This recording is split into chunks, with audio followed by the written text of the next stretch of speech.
Alright, and we are live, and howdy everybody, and welcome back to Warframe. My name is RU0, and unfortunately today we can't continue on with the Duviri Paradox because the update hasn't dropped. But that is my fault for, not properly calculating being 12 hours ahead of Canadian time. That's my fault. It's not the dev's fault, no one's fault. It's my fault.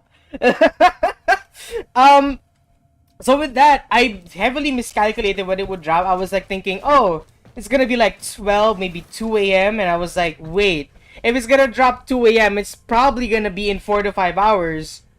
Or either in 4 to 5 hours, right? Or, right? Like, tomorrow when I wake up. So, so with that, I actually don't know what I'm about to do today because I literally have nothing to do right now. I want to level up the E-Grit and the Slatra right now because I did just finish building the E-Grit and Slatra today, as you guys can see, and I was like actually leveling up the E-Grit, and it was a really fun. I found it a really fun weapon. So it's a very high crit weapon. As you can see, I have 111 critical chance. I'm planning on maybe adding more damage because it doesn't seem like Magnum Force is gonna like really do anything to like reduce the accuracy of this thing, but we'll see. With that though, I do wanna have some fun with it, and I do wanna play some. So I do want to level this up at the very least. So I'm gonna go do that. I do apologize that I miscalculated the drop day of the Duviri Paradox. But rest assured, if it does drop on like, I don't know, 8 o'clock, 9 o'clock p.m., you guys, I will assure you guys that I will immediately update and I will be playing the entirety of it later tonight, if that is what happens. If it drops tonight, I'm gonna immediately make a guerrilla stream for Warframe and I will immediately play that. So yeah, I really like the Duviri Paradox. Not only is it a new open world, the circuit, I am excited for the circuit, and I feel like it's gonna reveal some more new major story stuff, and that is something that I'm always hyped about. Warframe again is like one of my top 5 games, if you guys don't know. So yeah, not only do you get so much like build versatility, right? I recently discovered, because I watch a few Warframe YouTubers, right, that not a lot of people actually do meta stuff. I'm very happy that that Warframe doesn't really like fall into the whole like, oh, this is the meta, therefore that's the only thing you should play and stuff. I'm really happy that there are other people out there that are like, that's the meta, yeah, but am I gonna play it? I have it because it's fun. Or like, oh, I'm not gonna play it because I don't find it fun. I like that because really yet to meet people that that really play this game out of like, that have yet to like play this game like that are too serious. Like, I know that I'm playing on pubs. Like when I'm playing pubs and I'm like doing survival and stuff, I understand that they're doing meta. I mean, come on, people want to be as efficient as possible and just have fun with it, right? So yeah, I understand that, the meta in this game has a place, and the game, like the developers of the game, DE, right, they essentially say, yeah, we want this game to be power fantasy. And that's true. This game is just purely power fantasy if you think about it. And that's what I like about it. Like they know that it's a struggle to make the game challenging while giving you power fantasy. So I commend DE for just doing their best. Like to me, I understand where they're coming from. Like, if their goal is power fantasy, they've done it, right? But to add challenge to a power fantasy game, like the difficulty in that's very understandable. Because how do you make a power fantasy game challenging, right? It's very, very difficult. Especially that it's sci-fi and you're supposed to be like an ancient warrior caste. Like, according to lore, right?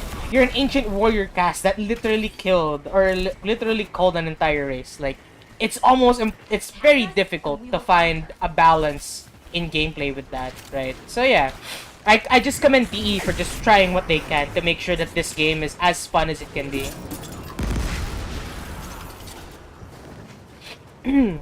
With that said though, yeah, as you can see, the Egret is like a really fun weapon. As you can see, I only have like 4 in my max ammo and then 2 in the clip. And I can only have like 2 shots out before I have to detonate them. But it's very high damage. The Egret is pretty fun. I will most likely try and make an Egret build that could work. I feel like it being purely blast, I feel like I could add I don't know what elemental combos I want to add to this, but I know I want to add elemental combos to just secure the extra damage from the elemental combos. Considering that this is a high crit weapon, I currently have it maxed out at 111%, right? Without Riven mods, which is like random stat mods, right? It's gonna be very difficult, for sure. No Duviri Drop. Chat demands mutagen samples? Nah, we're fine. Don't worry about it. We'll do mutagen samples like later after Duviri Drops, because I know that I'm gonna be like very addicted to the Duviri paradox for a while.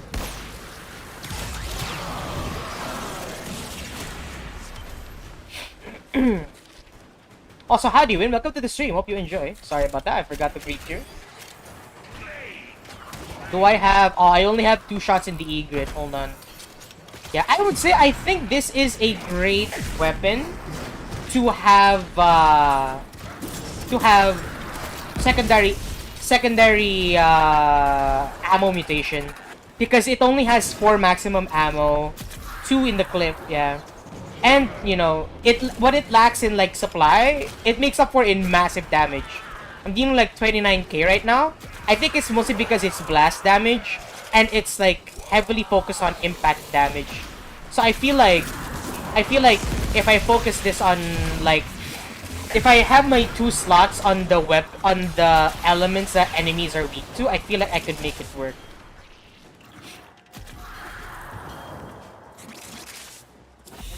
Reinforcements available. Do you choose to leave now or continue fighting? By the way, what do you think of I'm on observation duty games? Oh, also, Win, are you in this game? Why is there another dude here named Nier? Is this you? Are you stream sniping? Anyway, what do I think of the I'm on observation duty games? I really like them, but I'm unfortunately not the observant type. I will fail that a lot of times before I actually get one right, in my opinion. I'm not a person who's like very keen on the minute details of games. As much as I say, oh, this game has like if you ever like watch Tidy's stream whenever I play with him, or whenever I'm modding his streams, you'll hear me comment about, oh, I really like how this game like looks at the minute details and stuff. When I really think it's not really the minute details, right? I feel like it's more of not really the minute details, but they're more observant of the physics of a few things, honestly, or the continuity of a few things. I feel like the I'm on observation duty games, I will say it's fun. Like, I've seen other people play it, and I'm not gonna lie to you, it looks so fun. But I know I can't like win it, and I'll probably get frustrated because I'll be like, what? Where are the mistakes and stuff? Like, I'm a person who looks up guides. Like, I'm gonna say it right now, right? I am a person who looks up guides. So I am not the best at video games. And I look up guides and stuff. The only thing that I don't look up guides on is if like I really wanna make like certain builds. And I know that not a lot of people build that and stuff, right? Right? Like in Warframe, there's meta builds and all that fancy jazz. Like my Nova is essentially a Slova and the Speedva build. I have 2 builds made for slowing down enemies, and another one for speeding up enemies, right? And in this example, I'm using a build that speeds up enemies. Those are 2 of the most meta builds in this game, and that's a very good example of I have meta builds, but I don't necessarily always use them. And if I have to be honest, the slow and speed build for Nova, Like I can't really say that I can think of any other builds that I want on Nova, because if there's anything that I want, if there's a skill that I want to build around on Nova, it would be this, the Molecular Prime, which is the one I'm always casting. It's a fun build, and I don't really see myself like building for any other build, building for any other skill, because one character, one frame that I build, like that I like building a lot on, that I did a few tests on before, was yeah, one of them actually, surprisingly enough, was Citrine, and another was Frost. So for those who don't know, a lot of people play Frost with like Snow Globe in mind, but I know, whoa, oh god, oh my god, you can stick the egret on allies. Oh my god, you can stick the egret on allies, dude. But yeah, let me just go back. But yeah, let me just go back on that point. I was playing a bunch of Frost, and I saw that there was a few like Snow Globe builds. And of course, some people don't always just build Snow Globe. I mean, come on. Just because Snow Globe is a fun skill, just because Snow Globe is like, oh, you only play Frost for defense because Snow Globe. And I'm like, do I really only want to play Frost when it's defense or mobile defense, right? So I thought to myself, I should make a Frost build that I like. So I looked at his augment mods, and I saw Icy Avalanche, and I was like, oh, dude, I'm gonna build Avalanche armor. And I did. I have an Avalanche armor build, like, on my Frost. I have, like, the usual Snow Globe build, right? If they really want me to play Snow Globe. But I also have a... I also have a generic build in which oh, does that? I also have a generic Snow Globe build that essentially like allows you to play defense and mobile defense. But yeah, my favorite one is the Icy Avalanche build because it like gives me and my allies like extra armor. It was so fun. Is ready, unless you can handle more So yeah, I use 4 builds: Slow Fast, Flying Thunder Guard, God, the Warp, and the Nuke. Oh yeah, the Antimatter Nuke. That's true. Yeah, I would say like as much as you can build a lot with Nova, I personally like can't find any other like ways to really like play I don't enjoy some parts of Nova or most parts of Nova. I just really enjoy the speed and slow like molecular prime ability. That's why I don't really like mind too much about playing I don't really mind too much not playing a lot of Nova, right? That's why like I don't have a lot of main ways honestly to build Nova, in a sense that I want a I'd want to play them other like apart from their molecular prime. One thing that I do like though, one thing that I did do, I may not have multiple builds on this one, but one of the builds that I love the most is Vauban. I really, really love Vauban to the point where I changed his airstrike ability into Harrow's Condemn. So the one thing I did on Vauban is I upgraded him so that he is essentially getting a lot of range and duration, so that his Bastille and Vortex can like start working with each other, right? So it's essentially a high duration, high range Bastille. I wanted to add the repelling Bastille, right? I really wanted to add repelling Bastille, where they essentially just like they get repelled every 4 seconds when inside the Bastille.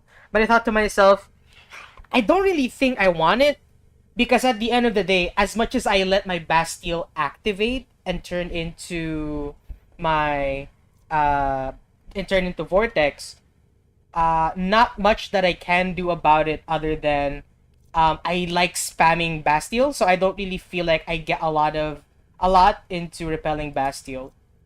With Condemn, because I don't want to, because I essentially rely on dealing DPS uh with Vauban's like guns. I just turned it into Condemn rather than the airstrike. And then yeah, I use Tesla Nervos and Archon Stretch to give me like as much energy as I can, because I really enjoy like the whole alternative way to get energy. I don't like using the energy plates and the generic energy. Mostly a personal preference. So yeah, I try to find like alternate ways to get more energy. So yeah, it's pretty fun. Like it's pretty fun to like give myself like certain stipulations to like make alternate builds. That's why some of my builds like let's see here. I think my Frost build is like the best example of it. My Frost build doesn't have like a lot into it, I think. Operator, Yeah, the Snow Globe. The Avalanche armor is like the biggest the biggest thing here. Yeah, I replaced Vial Rush. Yeah, I replaced the Snow Globe with Vial Rush, but it's most likely that I'll be replacing it with I'm thinking I want to replace it with, gosh, I forgot what it's called. I forgot what it's called. I'm so sorry, everybody. Oh, there we go. Blast. Do you know what time when the update drops? Howdy, Ruin Star. As far as I know, Duviri should be dropping it about, at least how I assume it from like the patterns that I've noticed with major updates. It should drop in about 4 to 7 hours. If it's currently 2 a.m. in Canada and it's currently yeah, because it's currently 2 p.m. and if they're following daylight savings times, that would be 2 a.m. right now. So it would be around 6 to 9 in the morning when it drops, as far as I know. Because they usually drop it like in the middle of the day or at night. They never really drop it like between 10 in the morning up to like 5 in the evening. And yeah, I would say that would be the general like case in most big updates is they drop either 6 to 9 a.m. or 6 to 8 p.m. in Canada time. So yeah, unfortunately, I'm also just waiting on it because I'm so sorry. I actually heavily miscalculated when it would drop because I realized that I'm 12 hours ahead and I was like, "Oh shit. That would be 2 in the fucking morning." I thought it would drop like that early and I'm like, "Nah, I don't think BE would drop it 2 in the morning where, you know, a bunch of Westerners like are asleep." Because as much as they cater to both the Asian servers, right? I feel like Warframe is more of a Western MMO, if anything, right? Because when I say Western MMO, I do mean like time zone wise. Because I remember I played because I thanks for the info. No worries. I'm just here like doing random stuff, like talking around and stuff. So yeah. As far as I know, like just to like continue the thought of like MMO stuff. I know I one of my favorite MMOs that I quit was Ragnarok Online.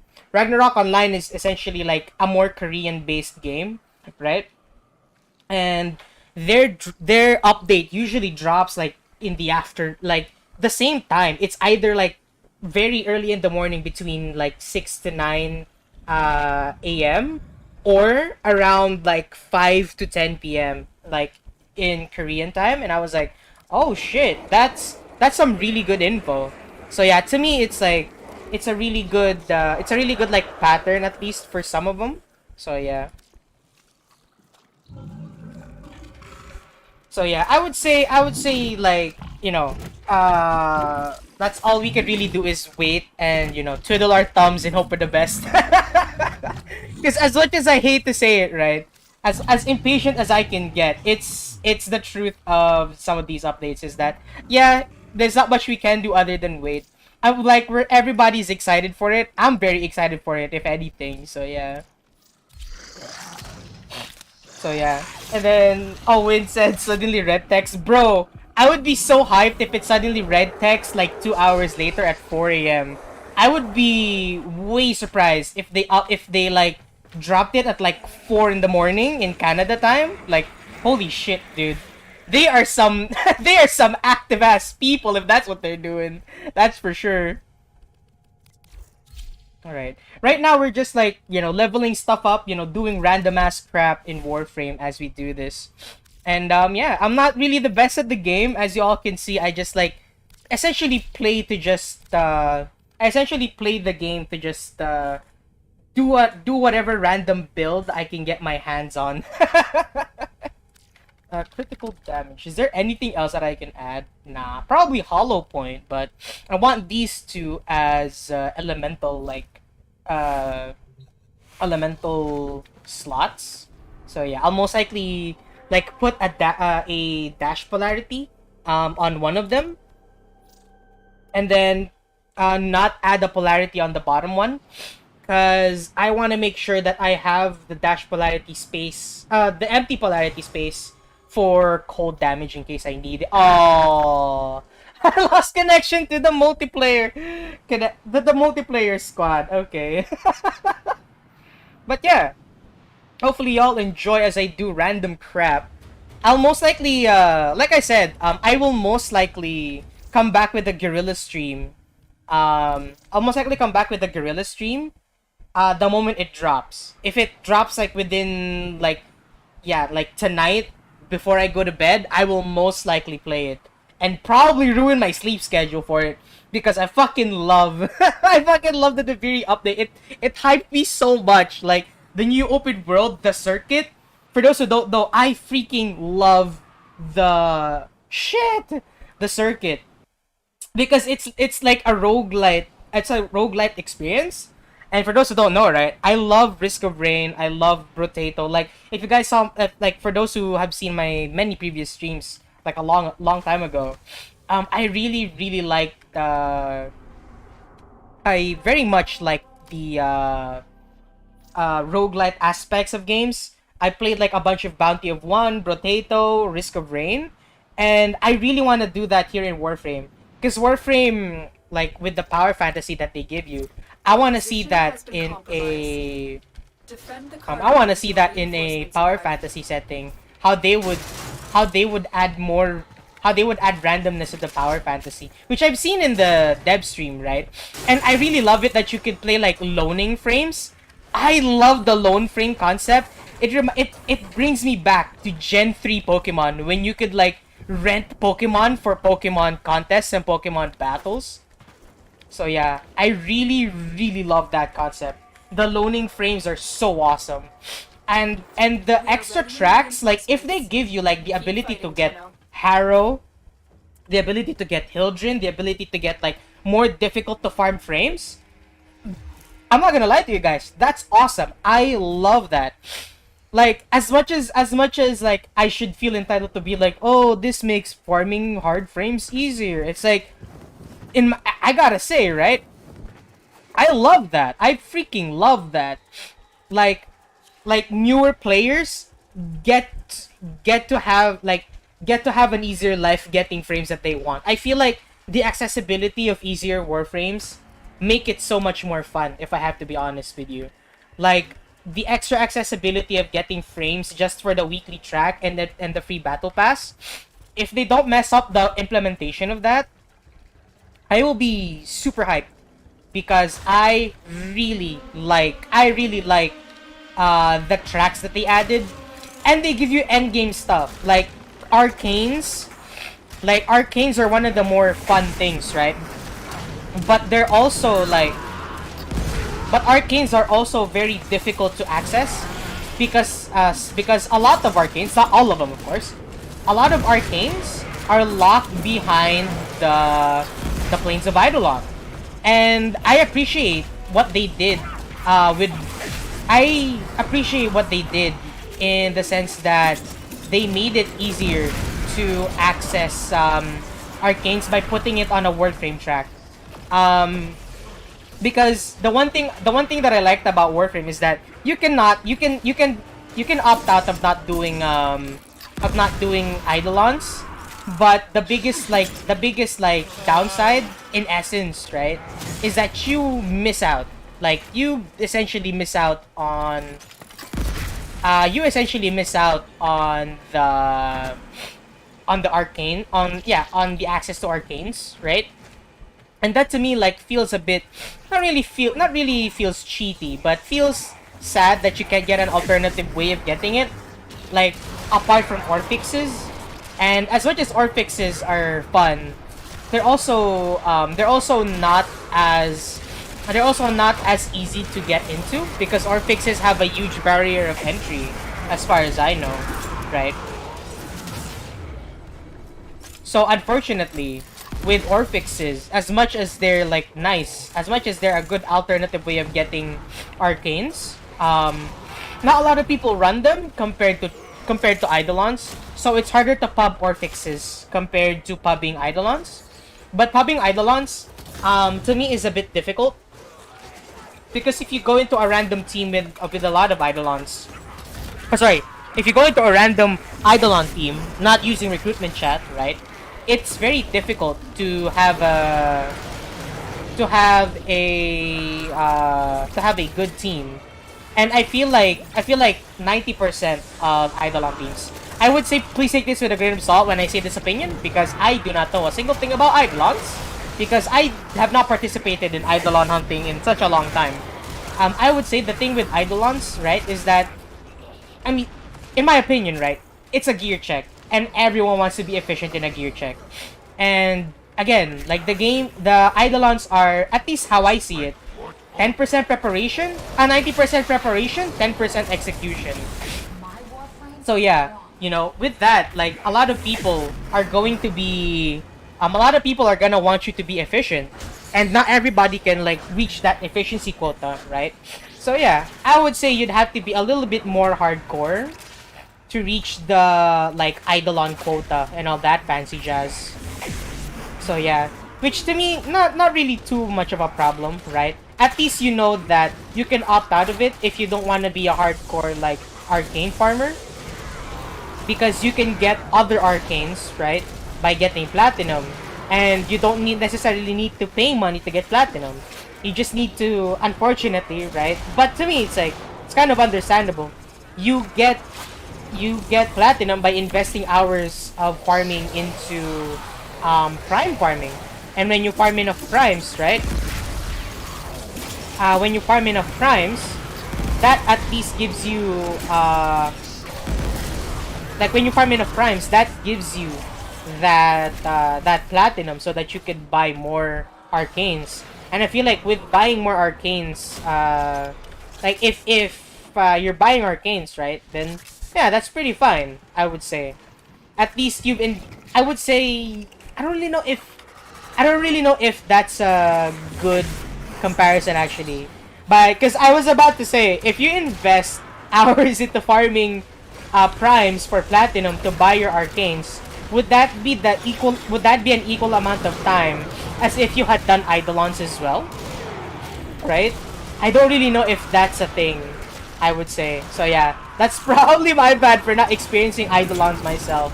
So I apologize for my lack of info on that one. But I feel like at least for me, the best part about the eidolons and its content is you're not forced to play the eidolons. Like, you're not forced to do eidolon hunting if you don't want to. Like, that's the one thing I liked, is that the eidolon farming, as much as it's a big gear check and as much as it's the end game, there are other end game options for you, like steel path and stuff that you could do. If you want to do something else apart from eidolons. I feel like that's the fun part about it. Or continue fighting? We're done here. The extraction team will take over from here. Time to evacuate. Oh, 2 more levels on the Slatra too. Oh well, it's okay.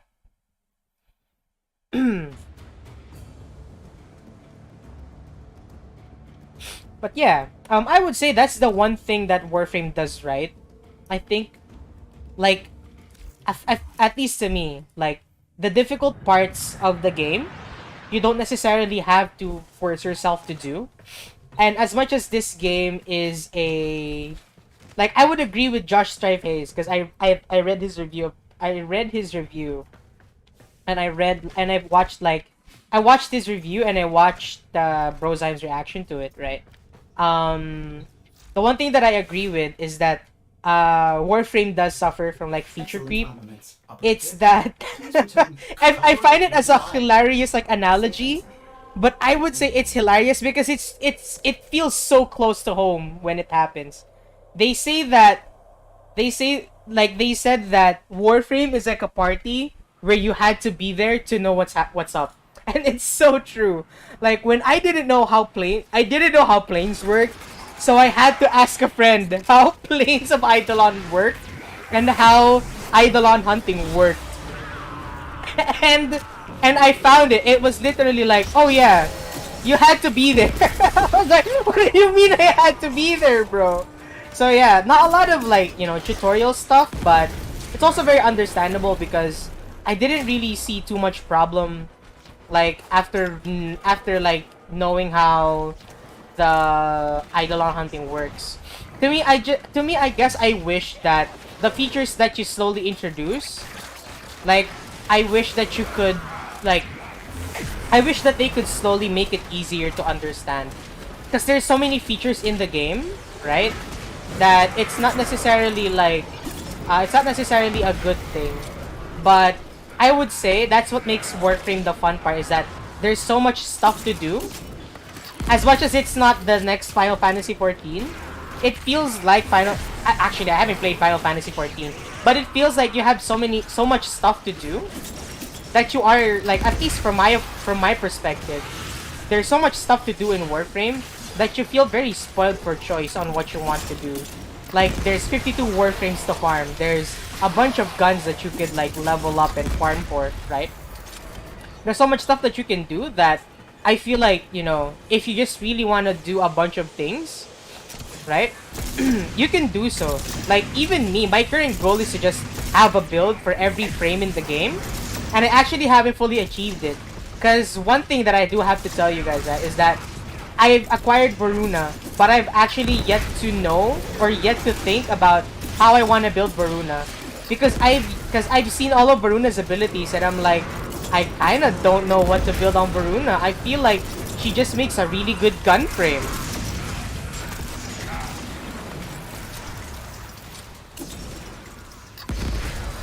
So yeah, to me, like, that's what happened with me and Varuna. That's why I want to see how I would be building Varuna in the future. But I still don't know how I want to build her. So yeah. People who have no time for farming are also in a bad place because getting to endgame gear takes time. Which is true, yeah. Getting to endgame gear takes a lot of time, right? And I feel like that's why, at least how I see it, if DE plans to go with the circuit in which you could get a Warframe and in their tracks you get arcanes, right? I feel like it's a good balance between investing time into the game, right? To get arcanes.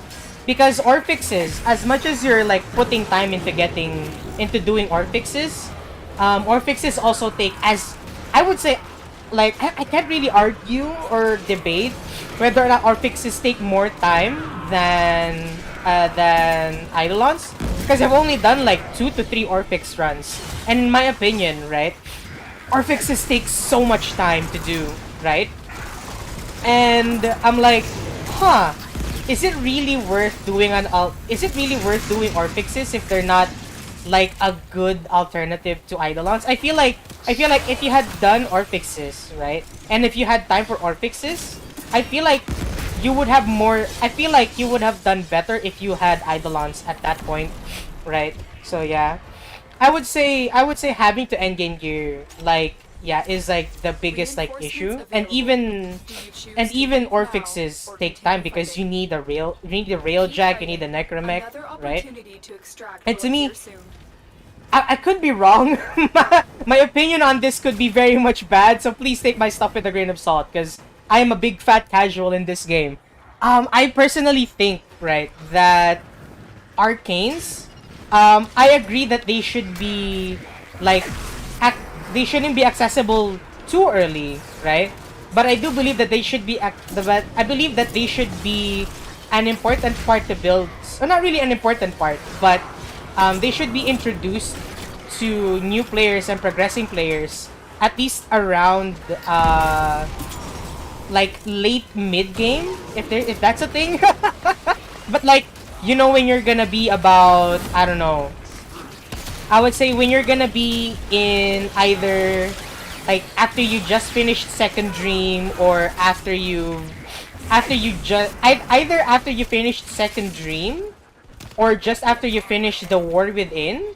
I feel like that's when you should be able to have access to arcanes, because then again the moment I say that, it's like, yeah, the moment you have War Within, you get access to amps, which is when you get arcanes. Sorry, I feel like it should be a bit earlier than that, I think, right? Because I think the hard part about, even after finishing the War Within, you would still have to invest a few hours into getting an amp and all that fancy jazz, right? And I feel like that's the hard part about the preparation and endgame stuff. Because you read about it, and investing in leveling it and stuff, right, is difficult. So, people who have not a lot of time, or people who only like go into Warframe with short bursts of time, I feel like the best, like, at least how I see it, a good alternative for them at that point, right, is the circuit.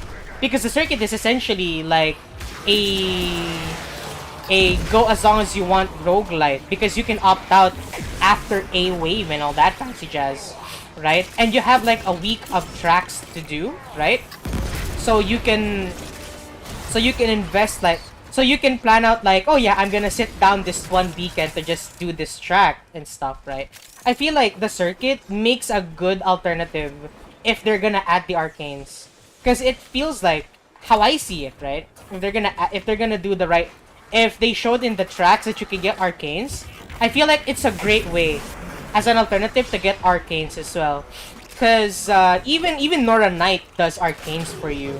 So yeah, I feel like the new update will make at least accessing endgame a little bit easier, and at least more accessible to those who don't have a lot of time.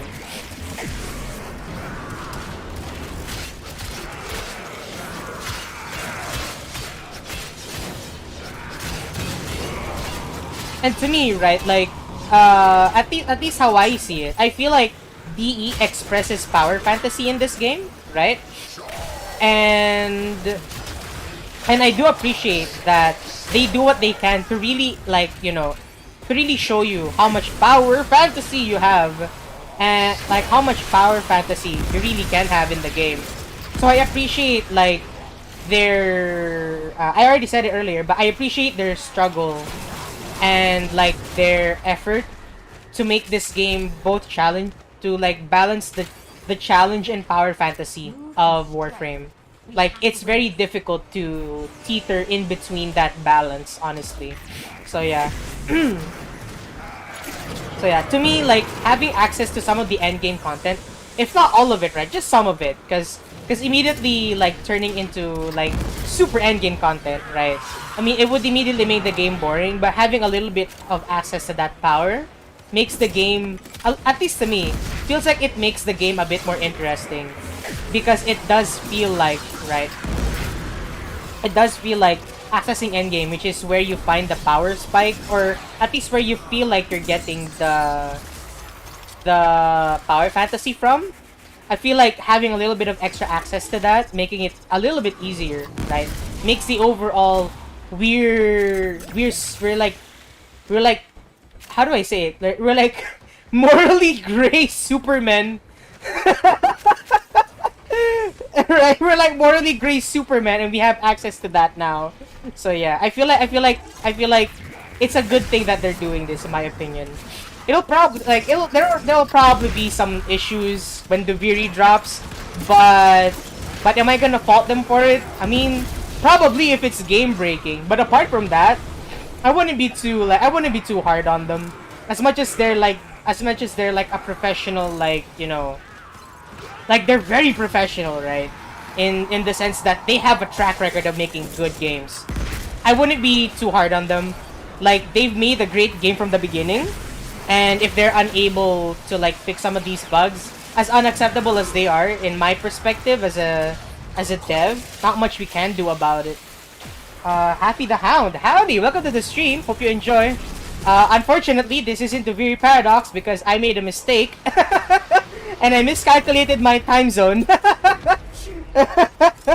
So yeah, I'm just doing random Warframe stuff here, leveling my gear, and just discussing about like the upcoming update. I really appreciate like the changes, that at least the addition of the circuit, because I really like their tracks and stuff. So yeah, I really like that change because I feel like it makes endgame a little bit accessible to them and stuff like that. So yeah. And I feel like at least for some of the higher level, it's 11:45 for me. I see it's currently 2:45 for me because I am 12 hours ahead of Canada. As far as I know, DE works in Canadian time, right? EDT, Eastern Daylight Savings, I think. So, if it's 2 p.m. right now, I assume they're gonna drop it like 6 p.m. my time or 9 p.m. my time. So around 6 to 9 a.m. their time, or 6 to 9 p.m. like their time. At least from how I remembered, like some of the major update drops. I remember when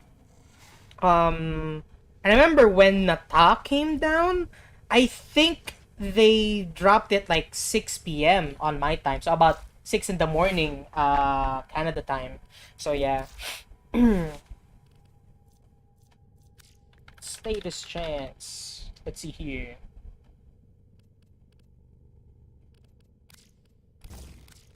There we go. Oh wait, what? Oh, because I had toxin. Okay. That's okay. I guess that's gonna be fine. There we go. And then let's bring out the egret.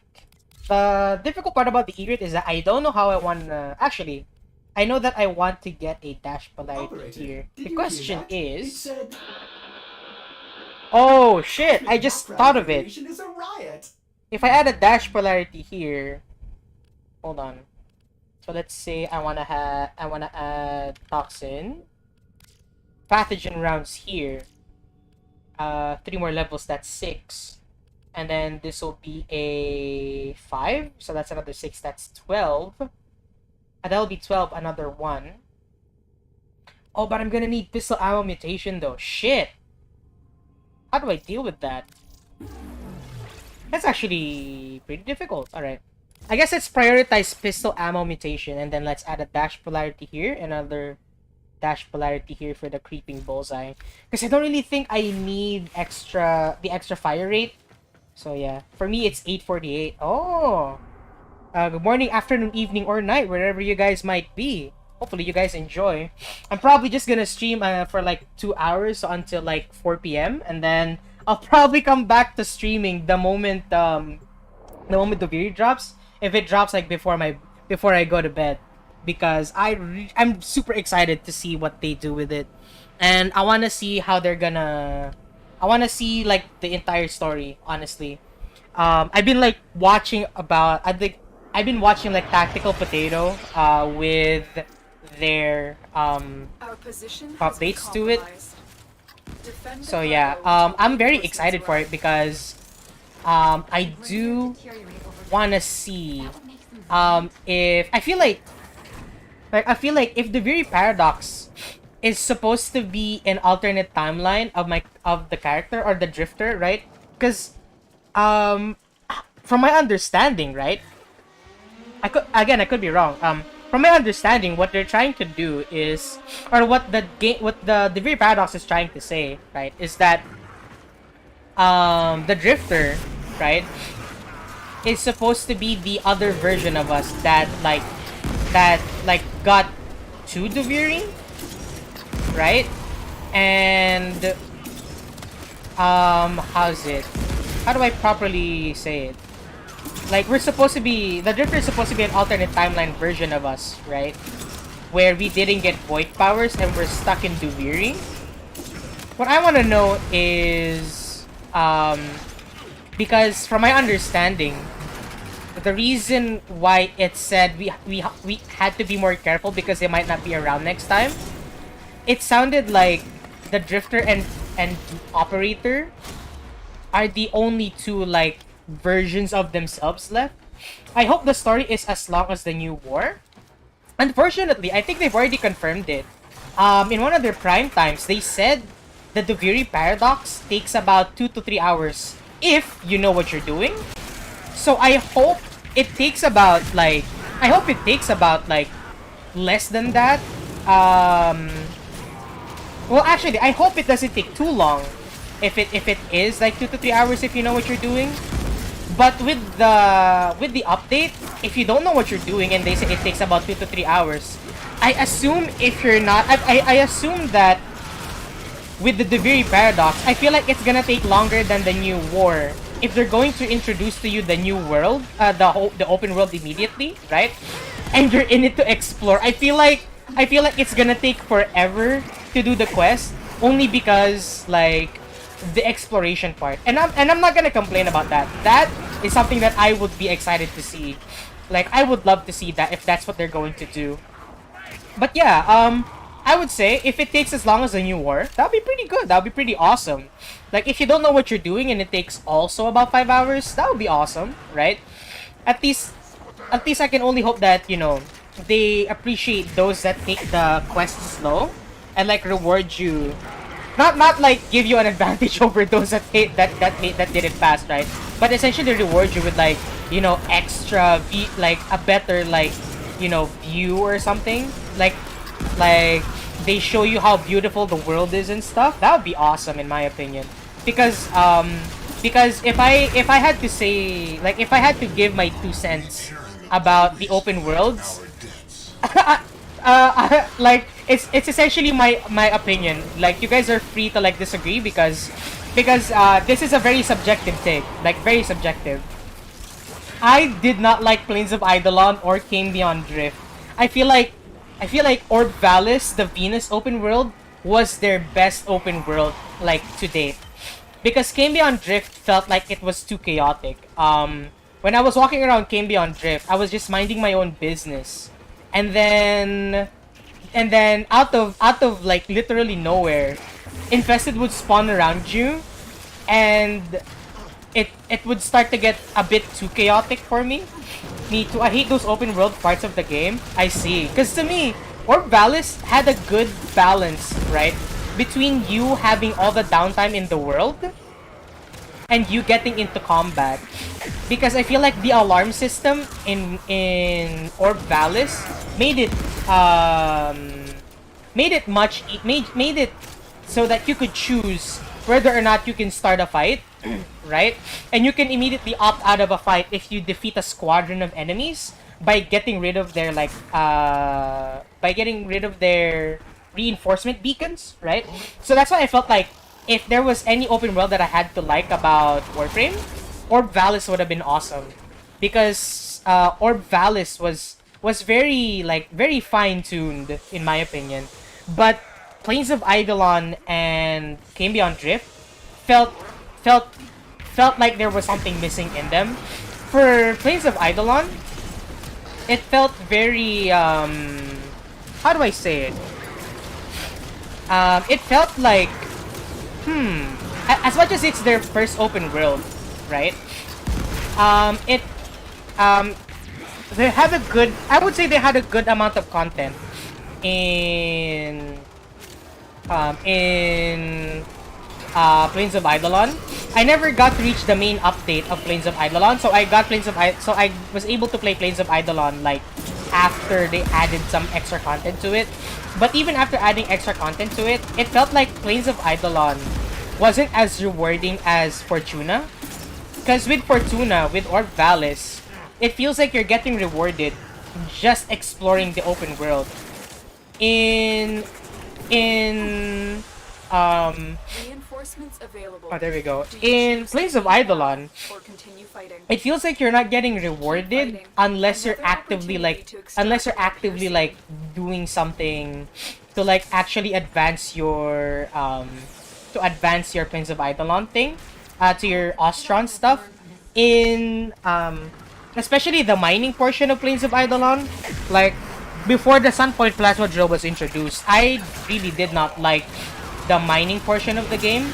It felt very clunky, and the fishing thing like really put you to the test of you need to know like which fish hooks or fish harpoons you need to use, which made it very tedious because at least in my opinion, you would have to keep notes on which fish can be captured with which harpoon.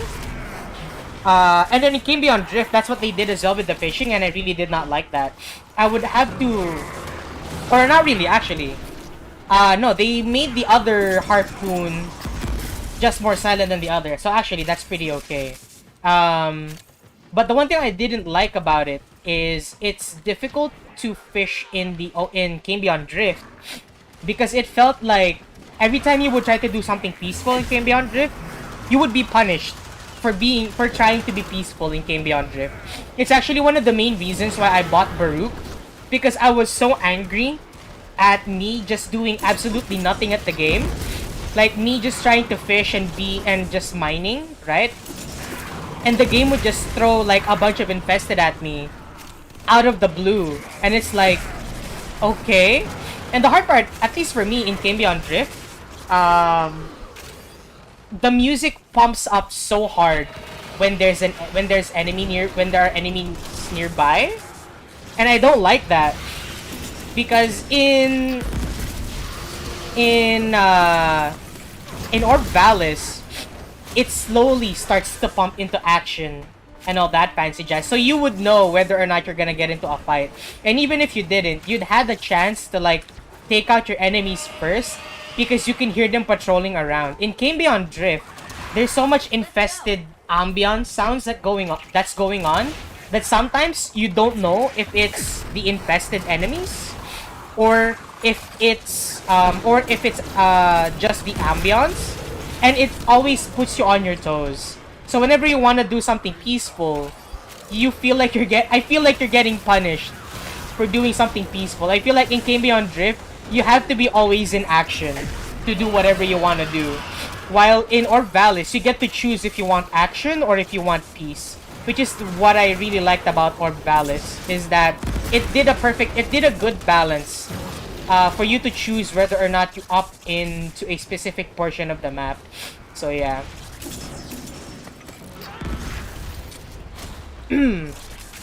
Oh, there we go.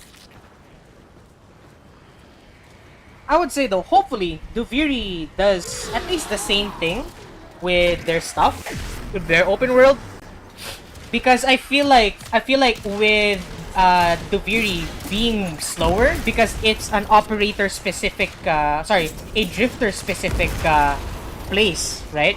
I feel like they would at least make it slower, right? So I'm hoping that even with the addition of the cave, hopefully they don't make it that the game is too chaotic, in the sense that you're supposed to be on your toes every time, right? Hopefully that's not the case. Also, I think I forgot to finish my thoughts with me watching Tactical Potato and his theory on Duviri. His theory is that Duviri might be an alternate version of Rel, right? And I gotta say, I feel like it's a really good theory, because Rel, right, was essentially like in the Chains of Harrow.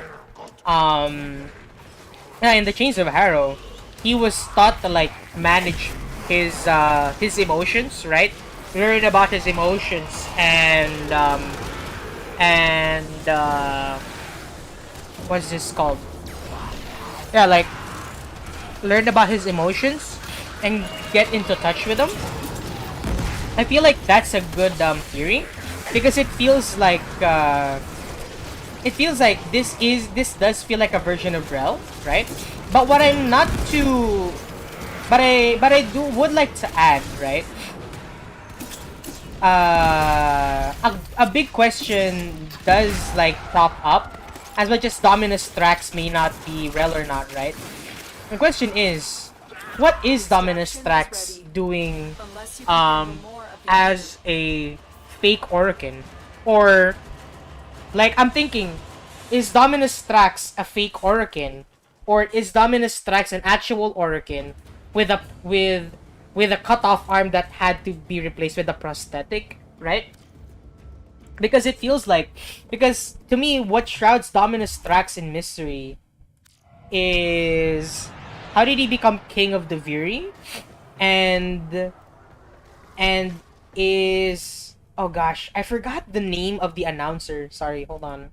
Warframe, Duviri, Paradox, play announcer name, I think. I forgot his name.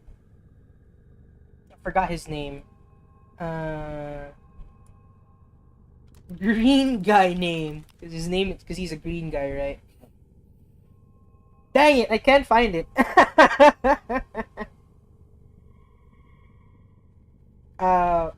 Paradox character name.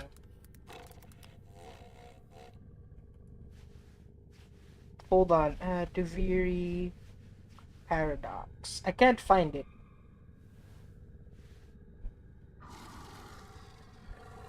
Dang it, I can't find his name. I'm so sorry. But yeah, the green guy with the porcelain mask with the announcer name, right? I'm very like, what's his deal, right? Because he seems to be the only other guy apart from Dominus Thrax and you to be in the world of the Viri. Apart from his like, multiple personalities as well. Like Dominus Thrax is like other personalities that represent his like emotions, right? So yeah, I feel like there's something to be held there at the very least. I may require maintenance after all. Let's see. There we go. Put that there. That's 11, so that would be 6, right? Does it fit? Alright. Alright, and then, actually, I forgot to craft more forma. Hold on, everybody. There it is. Perfect. Alright, with that said though, yeah. Hopefully they explain a little bit more about Dominus Thrax and the announcer guy.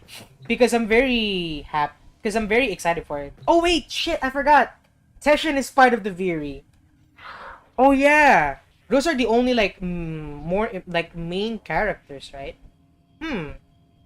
Because I'm thinking, right? With the Zariman within Dominus Thrax's like place, like people are saying or people are asking whether or not that Zariman is our Zariman or the Drifter Zariman.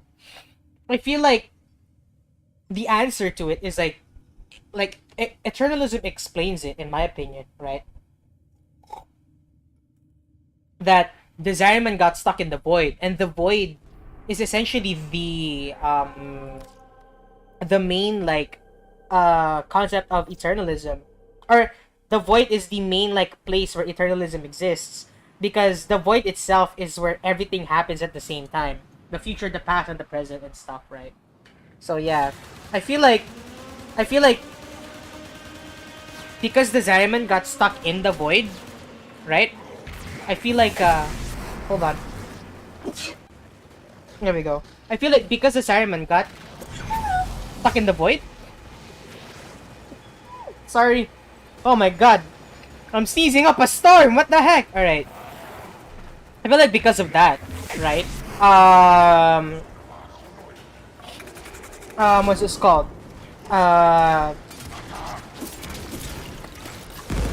what's this called? Because of that, I feel like it's both the operator and the drifter Zariman at the same time, right? So, with that, I feel like what I want to see at that point are all the children of the Zariman on Duviri now, right? And if so, how come our drifter is special? I mean, technically, our drifter is special because they accepted the man in the walls offer. But yeah, to me, that's the one thing that does like pique my mind is like, why is Dominus Trax so interested in us? Is it like a ballast thing where it's because we refuse to bend the knee, right? Or is it because they really do just wanna like play with our deaths and stuff? Then again, whenever we die and get knocked out, Dominus Trax does say we have to replay the death over and over again. So maybe this is our punishment for not like bending the knee, right? But yeah, other than that, I guess I don't know much yet, or we don't know much yet. So I'm very much excited to see the direction this story is going to take, because there's a lot of questions that can be asked, but not a lot will be answered until the very paradox comes out. So I'm super excited for that. I'm super hyped.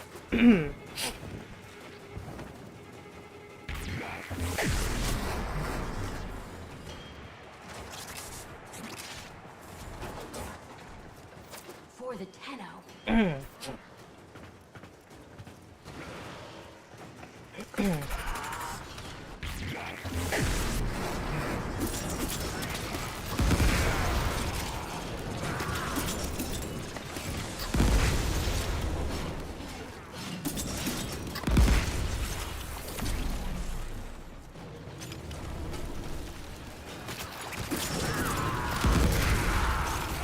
Whew, that works a lot. Alright.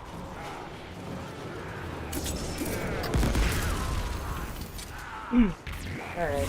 I think I need to add another dash polarity, not for another element, but for critical... I think for critical delay. Hopefully I didn't make that... Hopefully I don't make that mistake. Hopefully that's not a big mistake on my end. Because that would suck if I can't, like, get viral on this. Or, I don't know what's a good element if I'm just running pure crit. Because I assume I have to hit them with, like, a specific damage type, right? So I don't really know a good,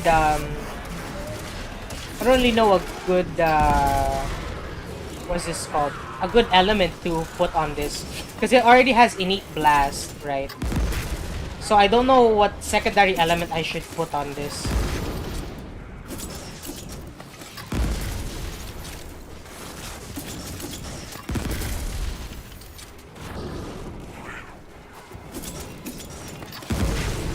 Oh, I'm down. Alright, we're good.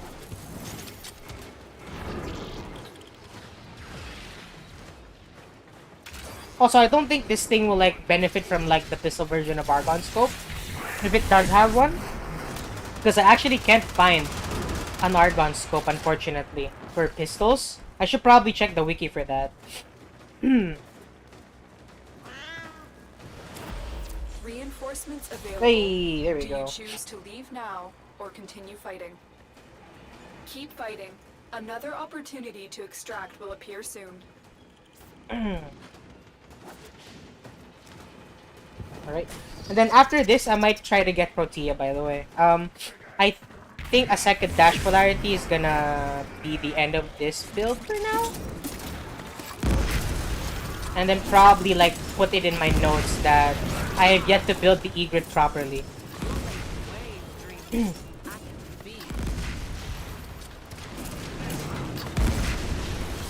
Oh, I'm out of ammo for this one.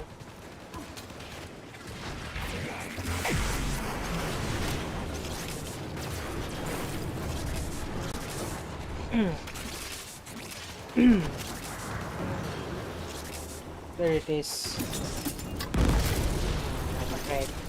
To me, I do know that I want to get 2 Proteas. Because Proteus Dispensary is way too good not to pass out on.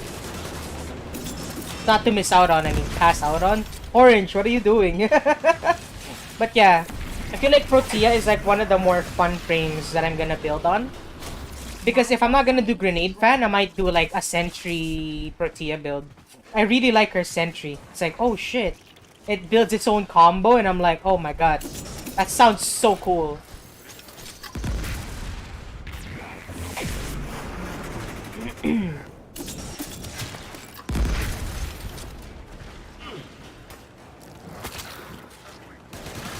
Just gonna take a screenshot of that.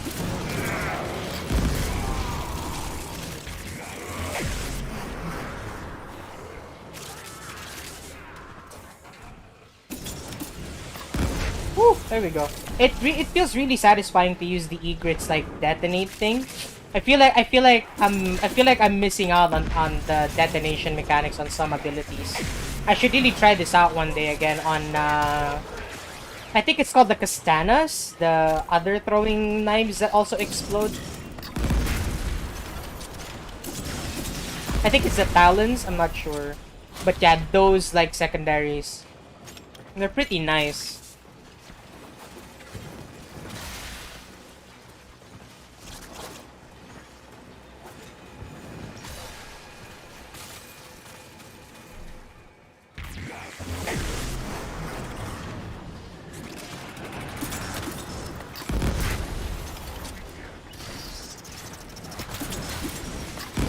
Oh, I said that they blasted there. It's okay. I'm also very happy that they changed self-damage to self-stagger. Some builds got nerfed with it, but I'm like, man, do I hate dying to my own Tonko.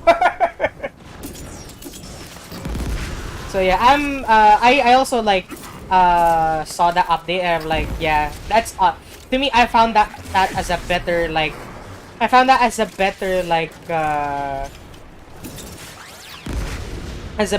alternative to self-damage.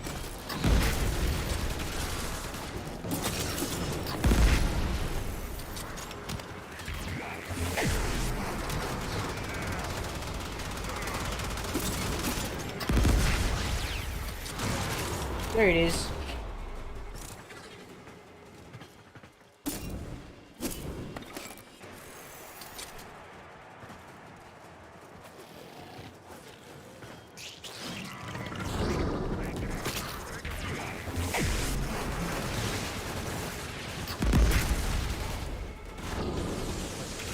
I want to see what happens if I give this Lavos the thing.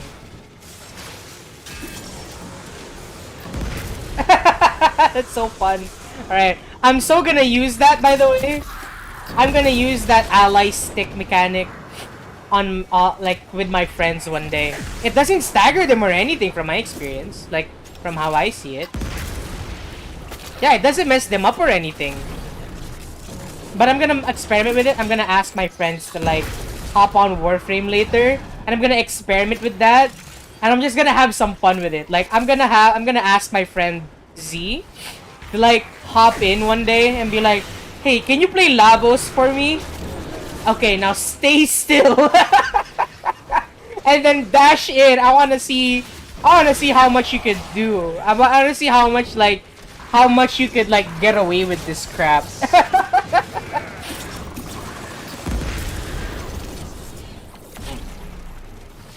Because I remember before Voban, before Tesla Nervos got changed, right? Before his Tesla coil got changed, you could stick your allies with like 1,000,000 Tesla coils on their body, right? And they would just run around stunning enemies. It was so funny.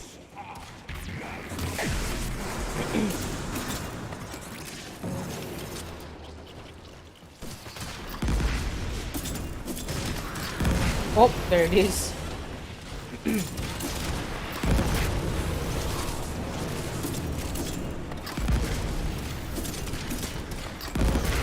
Whew, there it is.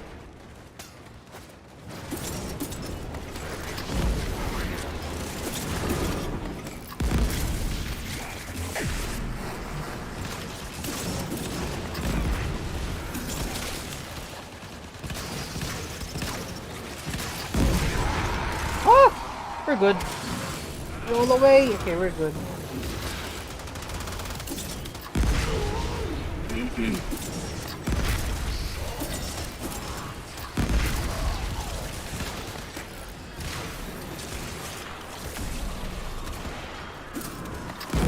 There it is. Right, the egret is fun, even though it like doesn't have a lot of damage to it, or not really a lot of what is it called, ammo to it. Like I really like the ammo mutation. Gives it a lot more nuance. Whew, 28k damage on that one. There it is. Max level. No, I'm 1 level away. All right. Extraction is ready. Unless you can handle more of the enemy. We're done here. Alright. Alright, I'm gonna try doing Protea now. I'm probably gonna max out the egret like off stream later. I don't fully know how to do what's this called?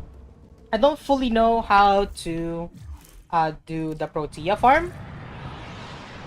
But I do know I need the Zorus to set Vox Solaris Solaris United allies. So we're going to do a Citrine so that we can infinitely cast. Infinitely cast! Oh my god, I can't speak. I'm so sorry, everybody. So that we can cast a damaging ability. Probably get ourselves the Trumna. Mod this for Anti-Corpus. And then get ourselves Cassowar, I guess? Oh wait, no. We need the Zorus. And then we should probably get... Oh shit. Okay. So that's the issue. I probably want a single pistol, like, gun. Right? So I want something that is like the Trumna, but a secondary. You know what? Let's go get this. Gas, magnetic, and viral. You know what? I think that's good enough. Alright, let's try this out. Let's go get Dextrose, change it to the Orb Absorber build. There we go. Alright. Let's see if I can actually get like a Protea right now. Let's see. Solo. So I know we can get Protea on lower levels, right? So Warframe, Protea. There we go. I know I have like a lot of what's this called? Random crowns because I farmed them like one at some point. Operator, I've run diagnostic regressions. All systems nominal. Now the question You don't need is, to thank me. which Random Void am I supposed to start with? Sorry. I was doing something. Sorry about that. Alright, Random Void. We just need to do regular Random Void for now.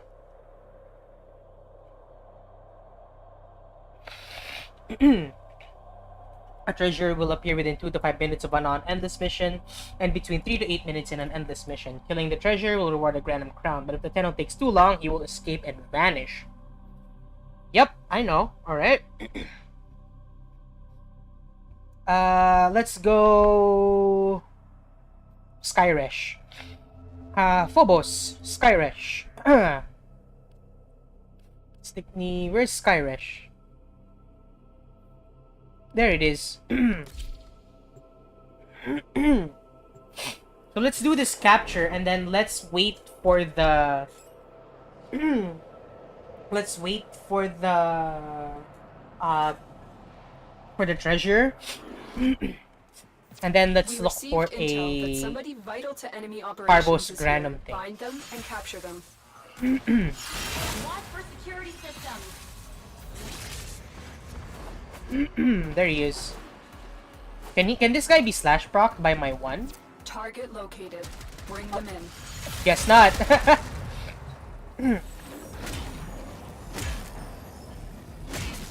Ow. Taking a lot of damage. Excellent Oh, there work. we go. We'll interrogate the captive back at base. Your part is done here, Tenno. Alright, let's look for a Hand of Parvos.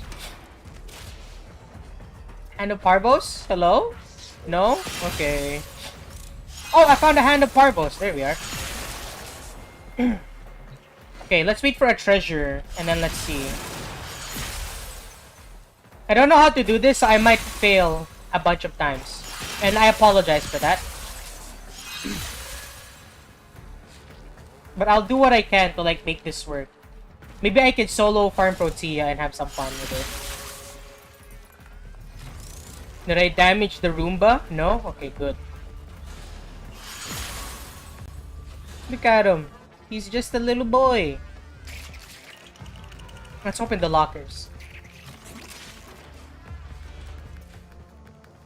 Alright, how many minutes is it? 1 minute 28. Alright. Let's wait for... Let's wait for the treasure. With that, we'll just like, you know, randomly crystal blast everybody. Stay focused. There's a heavy unit approaching. Oh.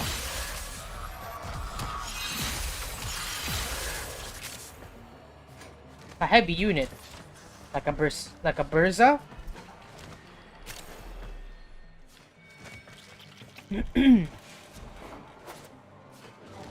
Oh, hi. Imagine if the treasure, like... Hello! Oh, yes! Yes! Help me! Help me, help me, help me, help me! Help me! Help me! Hi. I don't have a lot, I'm sorry. Oh, I opened the door. Oh. An opportunity to escape will come along. Second now. Wait, can I open that again? Oh my god, I can. Don't let me down so I can clear this up. Check, check. Wow. Physics. Sorry, I have to go to work. Hopefully I can join the stream later. No worries, my dude. Have fun at work. And if work is not so fun, hopefully work goes by as quickly as it can. So yeah, have a good time, my dude, and see you later.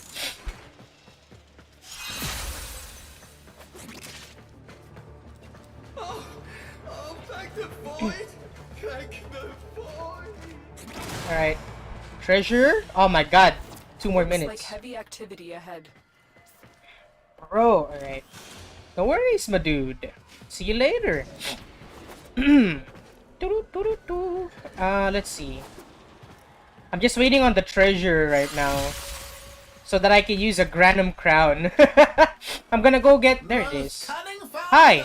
With my life, I protect your sacred crowns. No shields for you. Get that Granum Crown. And then we use that Granum Crown in here. Just a regular one. Void disturbance. Tenno forces need backup within Granum's void. Gateway collapse imminent. Alright. Free stranded Solaris with Azorus and destroy Parvos' specters. You don't have long.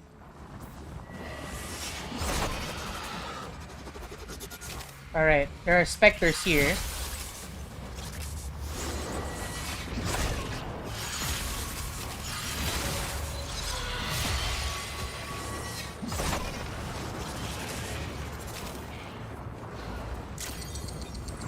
Alright, there we go. Does that free them? No, it doesn't.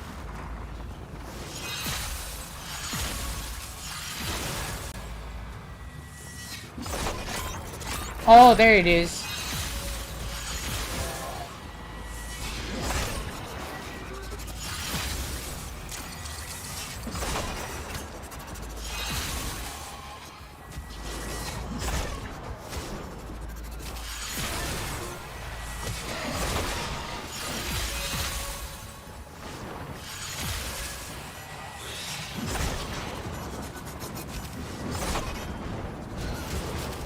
I really don't know how to do this. Okay. Count has dropped, but not enough.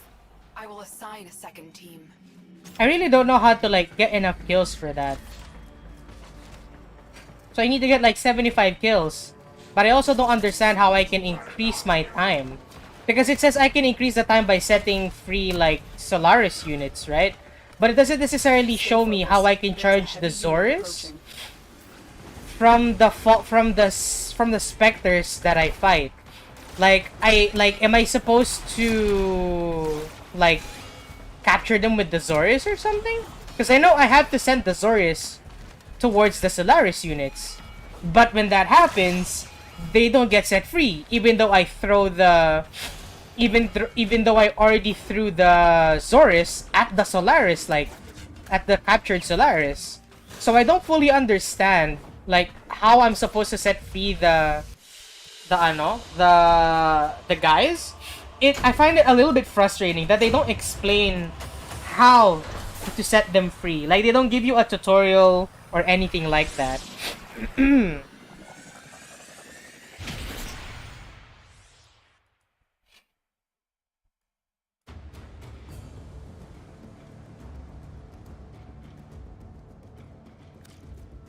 By killing the Spectres with the Zoris to stack charges using its charge throw will add 20 seconds.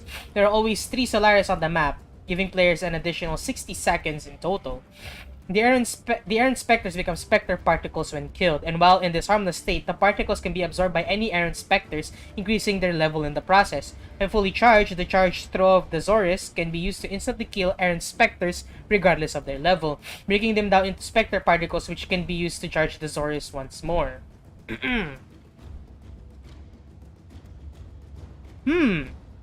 Okay. So can I kill...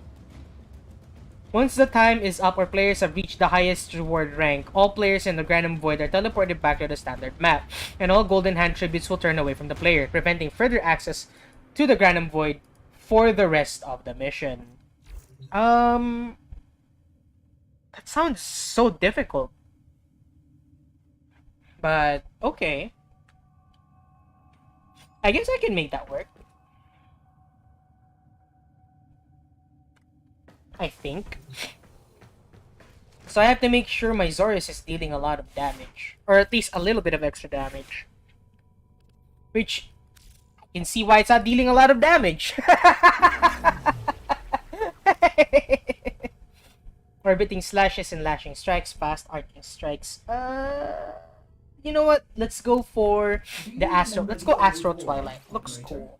Order seems to have misplaced. And then it's a critical chance thing, but it can also be a status chance thing. Let's see. Hold on. Impact. Do you have... No, you don't. Alright. I think it's only the secondary and primary that have it, which is the hemorrhage mod.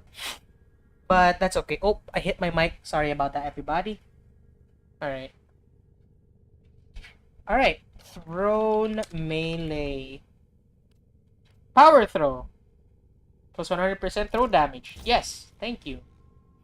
More projectile speed. Thank you. Mark of the Beast. 20% status and critical chance for secondary weapon. Nope. Combo killer. On kill with secondary weapon. Don't matter. Where is the -4 bounce? Quick return. Alright. Let's go get some quick return on this thing. I can't believe I don't actually have like regular quick return. I'm probably gonna max out regular quick return and volatile quick return just in case I need it. So max that one out. Max one of these out.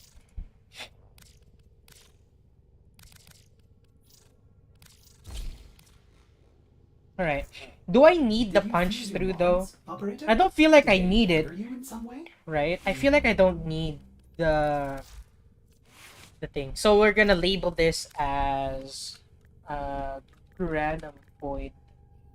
Here we go. Just in case we need a different build. Oh, melee. Let's see. Quick return. Volatile quick return.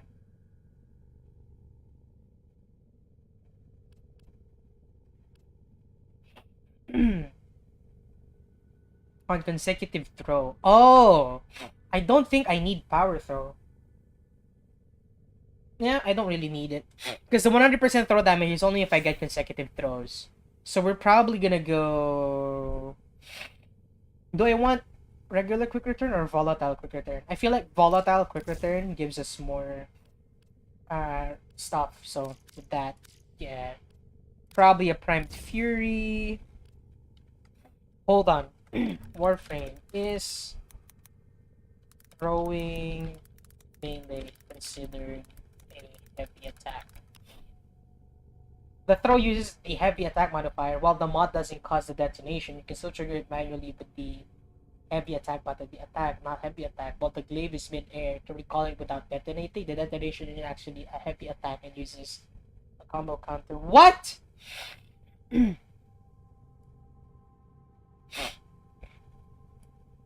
Glaive and heavy attacks. There you go. I don't understand. My brain too small.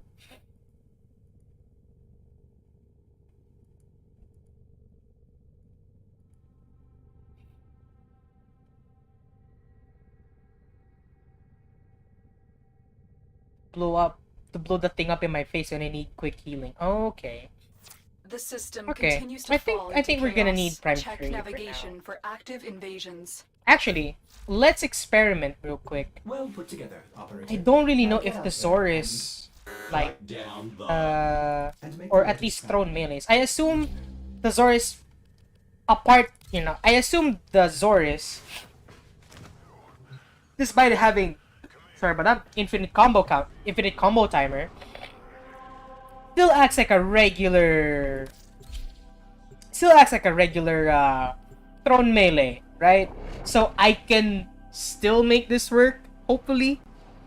So yeah, but with that, while I try to load in, I'm probably gonna get a drink as we get into the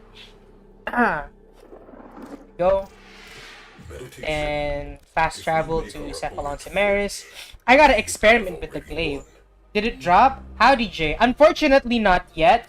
I unfortunately miscalculated my time zone, and I assume it drops in about 3 to 5 hours. It should drop around 6 in the morning or 9 in the morning. If it doesn't drop between that time, from my experience with Warframe, it would either drop 6 to 9 a.m. or 6 to 9 p.m. So yeah, I apologize, but I have unfortunately miscalculated my time zone. So yeah, that's my bad. That's my big bad. So yeah. Alright, there we go. Oh, I can't use a heavy attack on this. It's okay, don't worry. Thank you very much. But yeah, right now I'm just like doing random Warframe stuff. I'm gonna like, I'm just experimenting with glaives at the moment. And yeah. I'll be like ending stream in like 29 minutes, but I will be coming back with a guerrilla stream later if the Duviri paradox like drops like before I go to bed, because it's like afternoon here, so usually these things drop like in the evening. So if the Duviri paradox like drops before I go to bed, I will most likely be streaming it like the entire quest, and then I'm gonna have some fun with the circuit. Cause my favorite part about the whole update is the circuit. I love roguelites, and having the roguelites like being added is so fun. It's morning for me right now. Oh, I see. I assume it's Western time, because I currently live in Asia, so it's like Eastern time right now. So yeah, it's like 2 in the afternoon.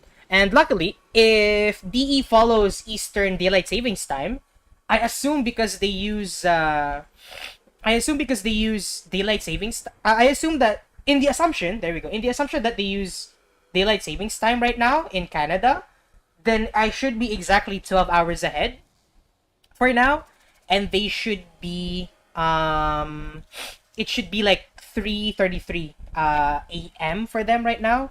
So yeah, at the moment I'm just like experimenting and checking with the Zoris. Apparently, I can't heavy attack with this. Oh wait, there it is. Oh, the heavy attack is different. I have to hold E for the thrown attack. Okay. Let's see. If that's the case, then I really can't use the... There's no need to use Amalgam Organ Shatter. Crow is weird. Azorius is weird when you use when you first get it in hand. Yeah, it is. And I'm not really like using it mainly for the infinite combo count / duration. Cause I forgot that you need the Zoris to like get like to do random void stuff, so that you could set the what's this called, the Solaris United allies free, right, in the random void, and I keep failing it because I can't get the 60 seconds thing like working. So I'm like trying to get as much damage in for this thing as possible. And I'm not really the best at builds. I don't really play this game to like I unfortunately don't play this game to maximize my stuff. So yeah. I'm most likely here to just do like a bunch of like crit to just have fun with builds and stuff. So there will be like a lot of builds that are not as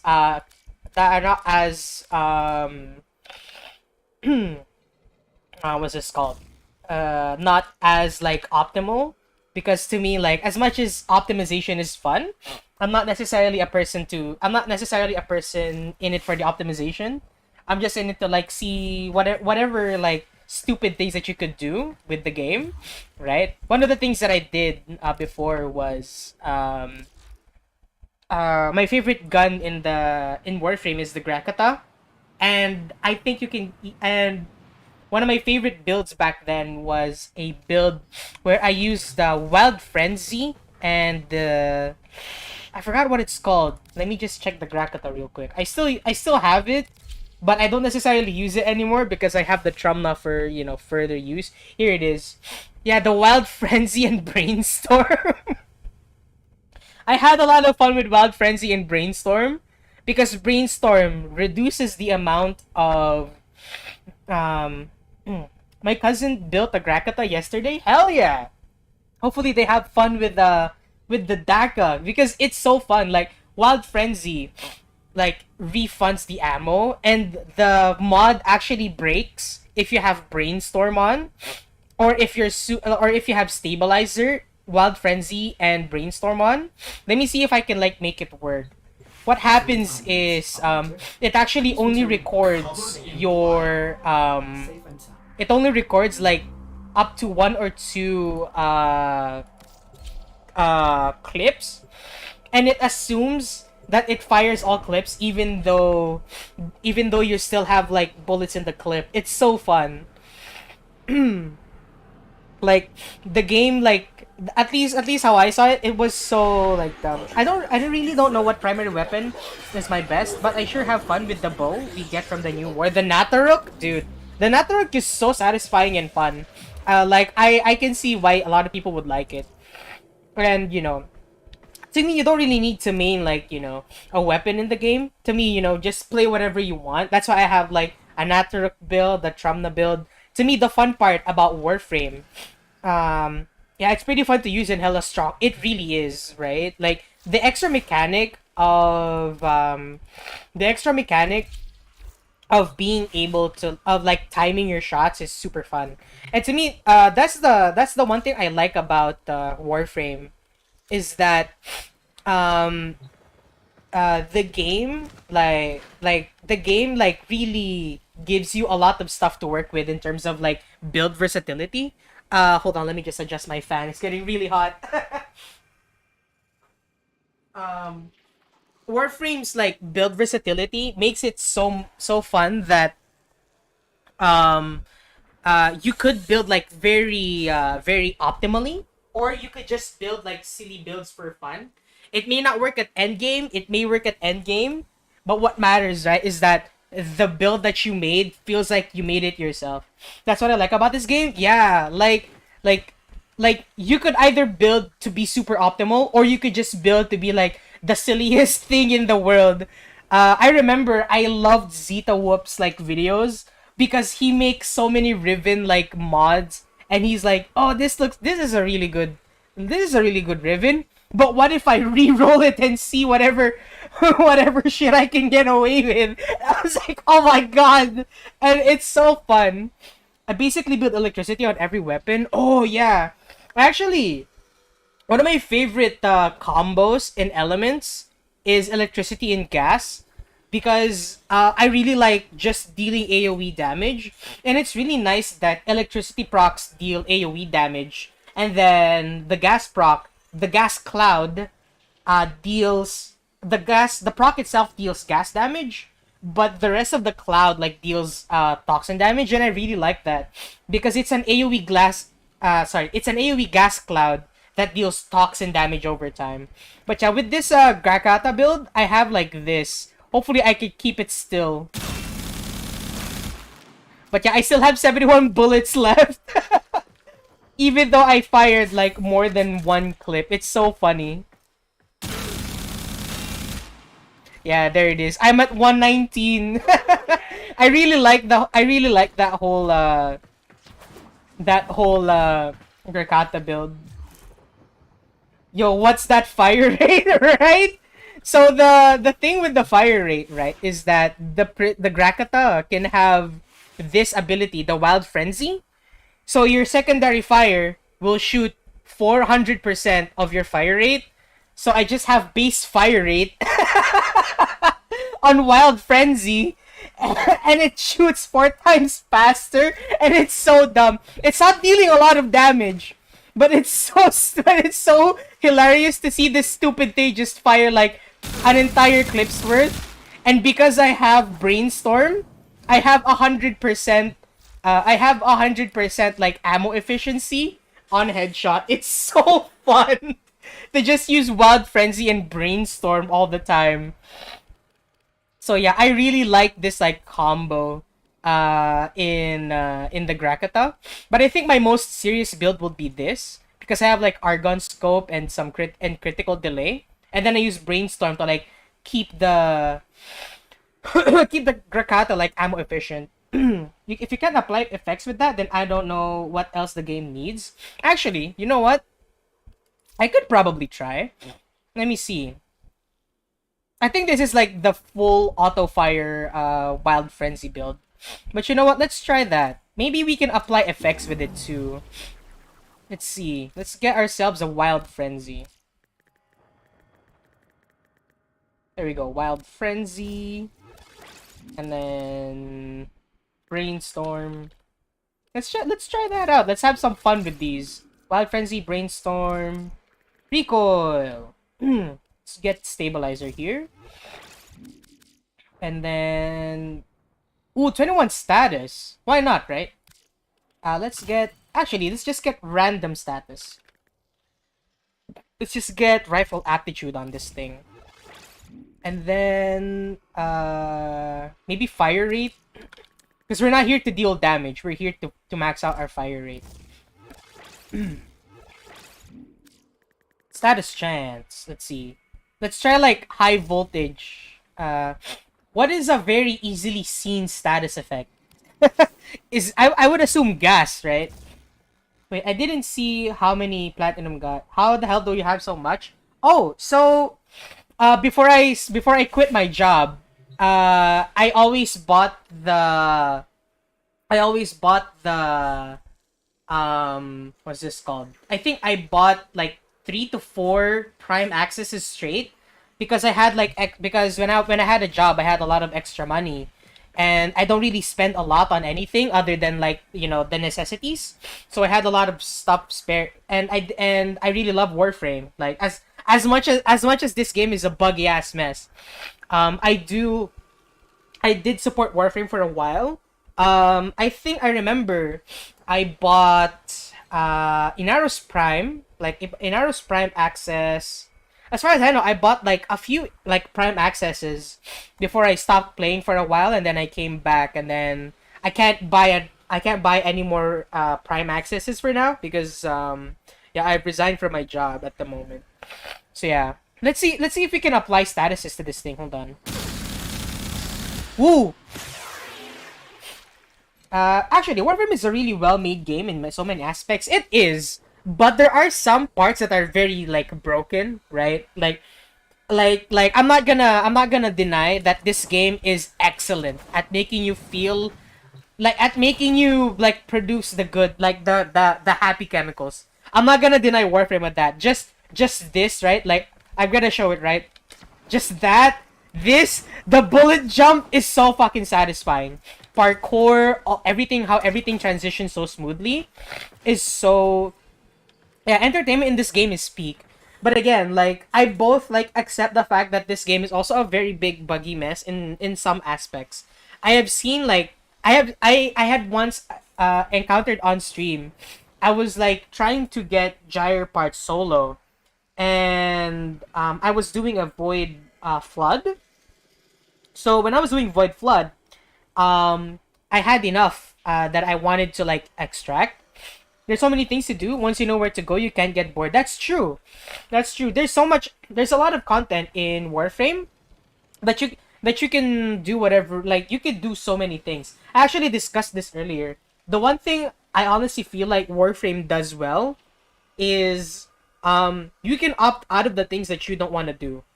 Like to me, right? There was Eidolon content in this game, right? The Plains of Eidolon. And Plains of Eidolon is a big gear check. I personally believe that Plains of Eidolon, like Eidolon hunting, is 90% preparation, 10% execution, right? And it's a big gear check in my opinion. It really like puts you in that, yeah, you need to have like really good gear, right? But for the most part, like for the most part in the game, I like even in Steel Path, I feel like it's not too much of a gear check, more so of I just need to achieve like what I want to achieve at a higher level, right? Like in my case, right? I want to make sure that my Citrine is able to apply her 1 debuff. I need to make sure that I'm able to kill with my weapons and all that fancy jazz. Yeah, if you don't have the required equipment, Eidolons are impossible. And yeah, that's true. And in my opinion, I feel like it's neither a good nor a bad thing, honestly. Because Eidolons essentially are supposed to be endgame content, and they did a really good job at it, in my opinion. That you're barred from doing it unless you really want to take optimization into account. Like you get to choose you get to choose whether or not you do Eidolons. Like the game doesn't force Eidolons down your neck, because at least in my opinion, right? Do take this with a grain of salt because I haven't done a lot of Steel Path. I've only done like a little bit of Steel Path. As you can see from here, right? I didn't do a lot. Like all of this crap is blocked out. I haven't even got past Earth, right? I'm only at Gaia, and I got like taxied from like very various places. So it's very, my opinion is very not too viable. So please take it with a grain of salt. But I feel like even Steel Path you could still joke around with, right? Like even in arbitrations you could joke around a little bit with it. But with Eidolons are serious business. And you can choose whether or not you do Eidolons, right?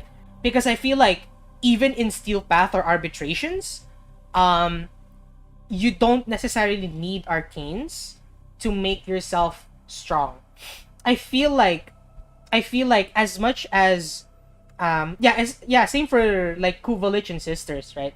I feel like you could still mess around with Kuvalich and Sisters of Parvos, but with Eidolons, yeah, it's serious business. And I feel like they made a good job at you can opt out of it, because the one thing you get from Eidolons, right, are arcanes. And as fun as arcanes are, I feel like they're not too important to the rest of the game. That I appreciate that even though they lock you out of it, there are still alternatives to get it, right? Orfixes, even though Orfixes are not really that good in terms of getting arcanes. Or like with Platinum, right? You don't need to spend a single like cent in this game. You could farm prime parts or prime sets to get Platinum, and in exchange you can use that Platinum to buy what's this called? To buy the arcane. So I feel like with the content that you get, there's a wide range of it that you could use it to get to something indirectly. Like let's say you're missing a mod and you get it from Derelict Vaults. You can go and do Derelict Vaults if you really want to, like get a bunch of friends, right? Or you could buy it with Platinum, right? and stuff like that. Like any activity that you do here is really nice in the sense that you get to choose. Hold on, I was supposed to use citrine. Get my max out there. You get to choose like you get to choose like how you want to approach things and how you like want to deal with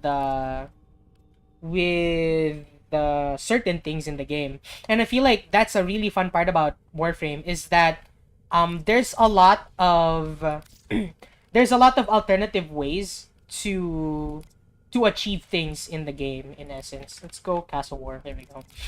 I'm on a clan that make events to win things like that. Oh, that's awesome. That's another thing in this game is that I would say clans in this game. I have yet to join an active clan. I am in a clan with my friends, so you know, I do want to just have fun with that. So yeah. But from my experience with clans and stuff, I do really like the whole sorry, I'm just gonna do a quick terrorem just to get my AP to 230. I do like that clans here are very varied. Like there are clans that are like, oh yeah, we're here to give you like all this farming stuff. We're here to host events. We're here for the community.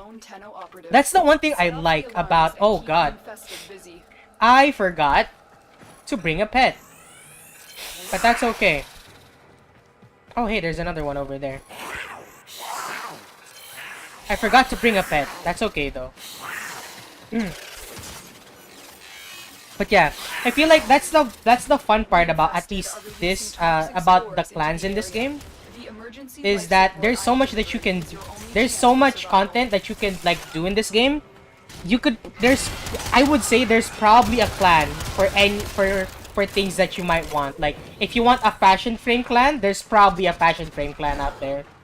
Like if you want like an Eidolon clan, I feel like there's a clan exclusive for Eidolons and stuff. So yeah, I feel like Warframe. Welcome, subscriber.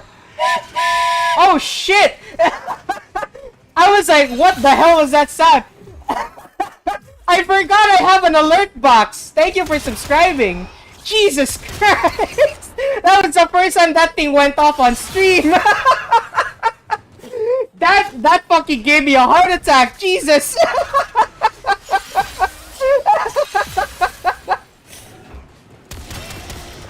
Yeah, I know. That fucking got me. Jesus. That surprised even me. Holy shit. And I set that up. But yeah, not a lot going on. So like a lot's going on with Warframe, honestly. Like with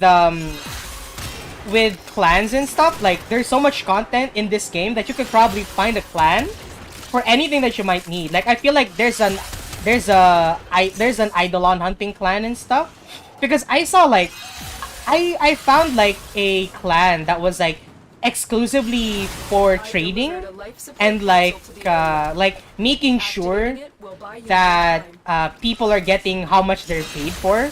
I remember there was this clan because I didn't really know how much Ninja Prime stuff, and oh crap, I use E-Grid. Watching you play makes me want to launch my noisy PS4 and play the game too. I mean, yeah, with the update dropping, it'll probably be here in a few hours. You could probably just have some fun idling about. But to me, like, you know, to me, like, yeah, it's up to you. The fun part about at least Warframe is that, yeah, the amount of content that you get in this game is so fun that, or it is a lot, honestly. Probably gonna grind Zariman. Yeah, Zariman is a lot to grind for. Like I haven't finished my Zariman either. I think I'm only level 3, level 4. Because I was doing I was only like farming for Gyre, and because they put Gyre in the parts, they put all Gyre parts in bounties, I was like, hell yeah, I don't need to fully opt into the thing. The game is satisfying, I'm just at the beginning, right? And I'm very hyped over the fact, by the way, that that they made the Duviri Paradox accessible to all players, like even new players. I really like how the whole explanation is because it is a paradox. That's why new players can immediately sub to it. I really like that. Let's see here. Alright. Getting extra stuff here is gonna be difficult. At the beginning of Zariman? Oh! Like, I assume you finished the Angels of Zariman quest? Because, yeah, as far as I know, I did the Angels of Zariman quest, and it did a pretty good job at teaching you the Void Cascade, the Void Floods, all that fancy jazz. It teaches you really well about how to beat the Thrax, how to beat the Angels. Remember when I thought the game was just about being a space ninja? Yeah. Now you're more than just a space ninja. You're a war crime committing superhero. Sorry, bad taste, my bad. But yeah, you're like essentially an Omega superhuman in this game. So yeah. This game makes me question. Sorry, so many things. Oh my god, I'm sneezing up a storm. Give me a second, everybody. I will just go drink some water. Don't worry, that made me laugh. I'm so sorry. I'll be back. I'm just gonna go get some water.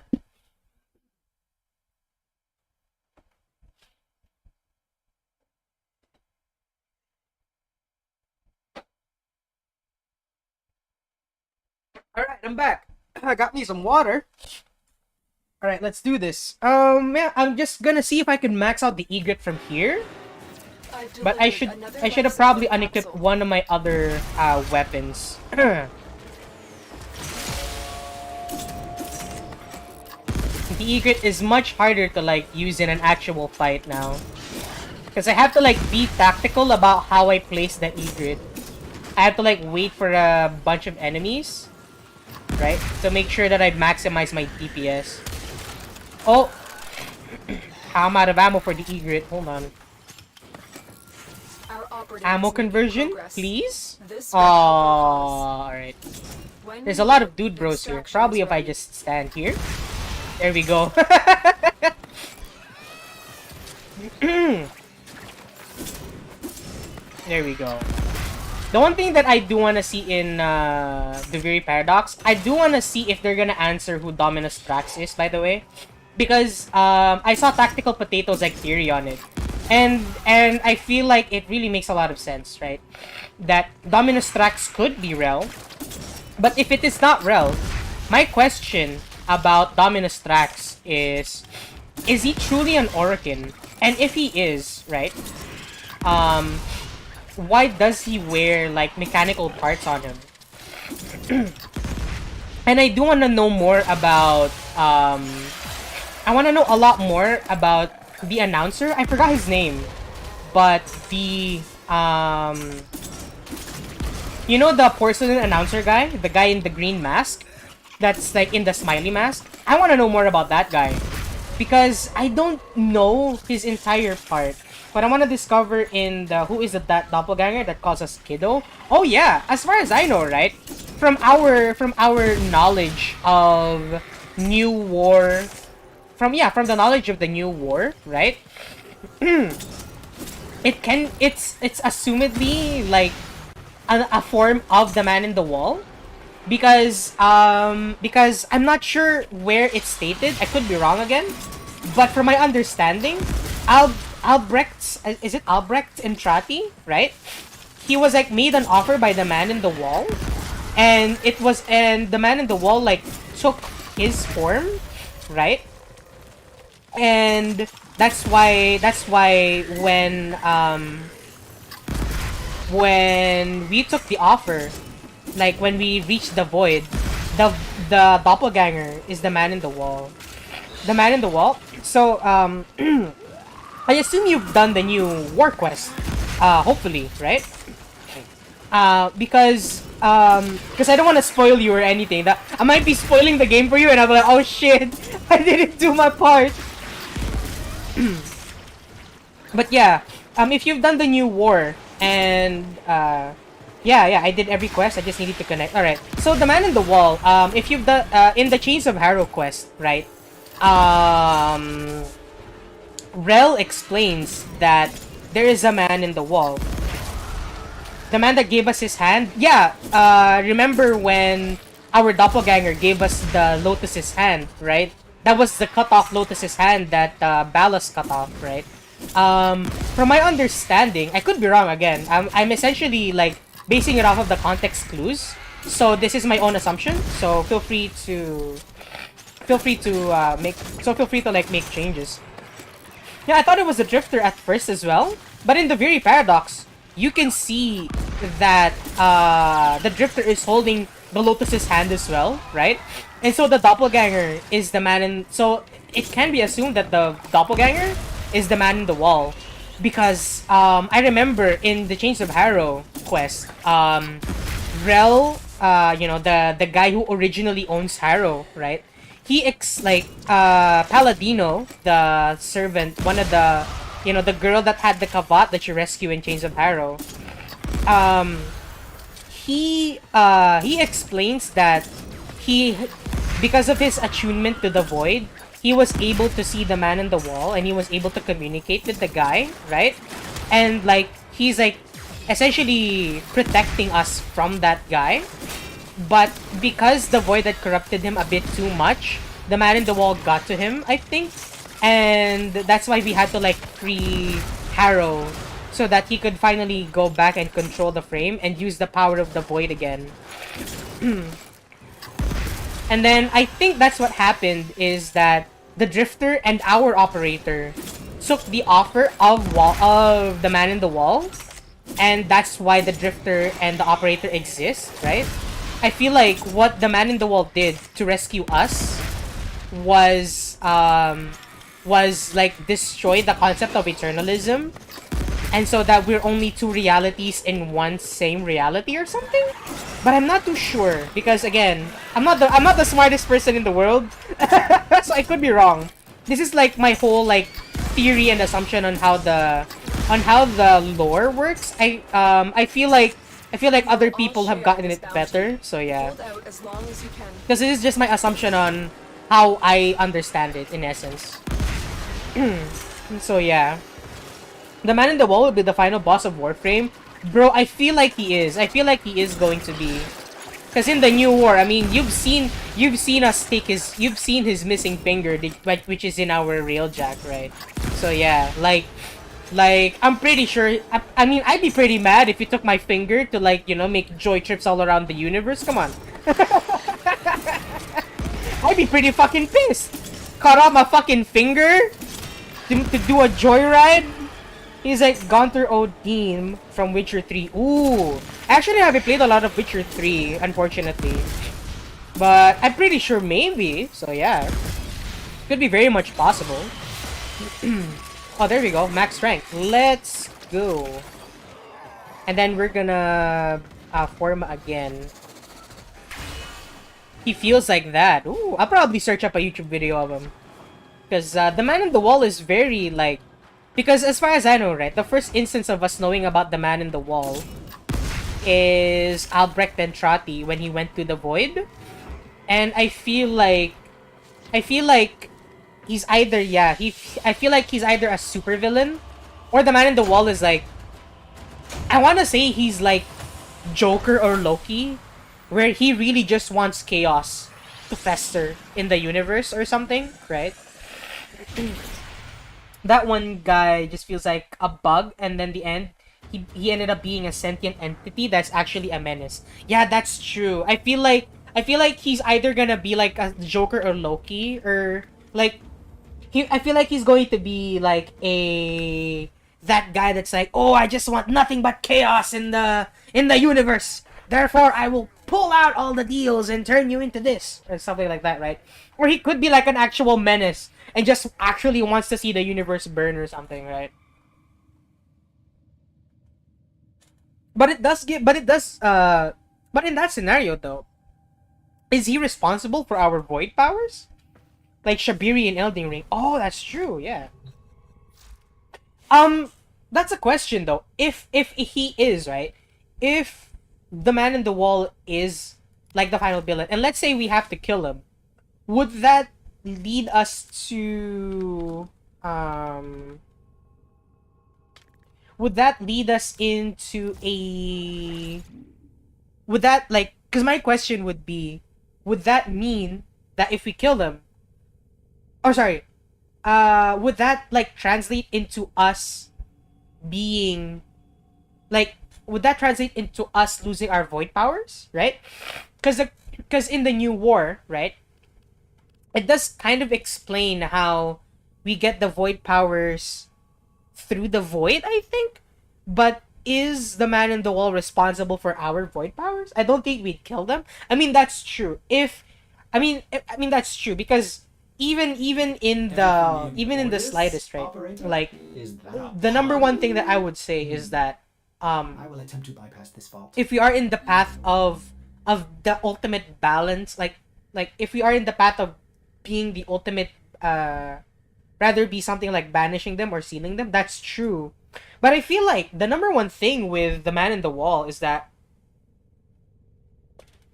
sorry, I took a sip of water there. I feel like his whole gimmick is his entire banishment is the void, and I feel like we're slowly working on setting him free, like not intentionally, but it's like we're being pawns in his game, right? And it feels like we're being played by him in essence. So yeah, I feel like that's what's happening, is that we're slowly getting manipulated into like following what he wants to do. But I could be wrong still, but yeah, that's what I feel like is happening. Honestly, is that I feel like that's his current plan, is that we're getting manipulated by him to slowly set him free. Because I feel like if he gives us this power, right? Like, what's in it for him? I feel like that's the number one question that I always have, is what's in it for the man in the wall to give us these void powers? Is it so that we could be the ultimate balance? Like, we could be the ultimate balance thing? This game's lore is insane, let's be honest. I mean, yeah, like, I love the lore of this game. As confusing and insane as it is, I love the theory crafting. I love the people who fully understand it and just, feed me that info. I love it. Like, no questions asked. Like, as buggy as this game is, as buggy as some parts of the game is, I cannot discredit like Warframe for their writing, for even their core gameplay mechanics. I mean, just their core gameplay mechanics. If you had just made Warframe a arena, like a PvE, not PvP, PvE arena shooter, bro, it would be insane. It would be hilarious. Like, it would be awesome. Like if you had made this like a big ass dungeon crawl, bro, I'd freaking play this just because it's so satisfying to play. Honestly, it's such a great game. So yeah, like as there are bugs in this game, I'm not gonna ignore the bugs, right? But I choose to like, I choose to accept that there are bugs in the game, and I can just choose to like deal with it in honesty because of how great this game is. And I know that there are some people that will be like, when I first downloaded the game, just seeing the video teaser were enough hype to me. Yeah, to me, the one thing that I would understand why people would quit the game, and to me, like, this is a very understandable thing. Where's my Nova? This is a very understandable thing that people would quit for, which is Your the. chosen Warframe suits I don't remember you. seeing any bugs when playing. Oh yeah, don't worry. There are bugs that essentially like break the game, but at least from my experience, they're so few and far between that you really do remember when the game bugs out so hard. I remember I was playing Oberon, right? So let me show you guys just like Oberon real quick. So my current Oberon build removes his number 1 skill for Citrine's one ability. While I was maxing out my Oberon, I thought to myself, I wonder what would happen if I get making me fall for 10 seconds in chain. Yeah, those are some things. There's actually one where I had renewal active, and I have Equilibrium active. So essentially, right, I get orbs from Fractured Blast and orbs from Reckoning. What I did was I tried to combo Fractured Blast and Reckoning.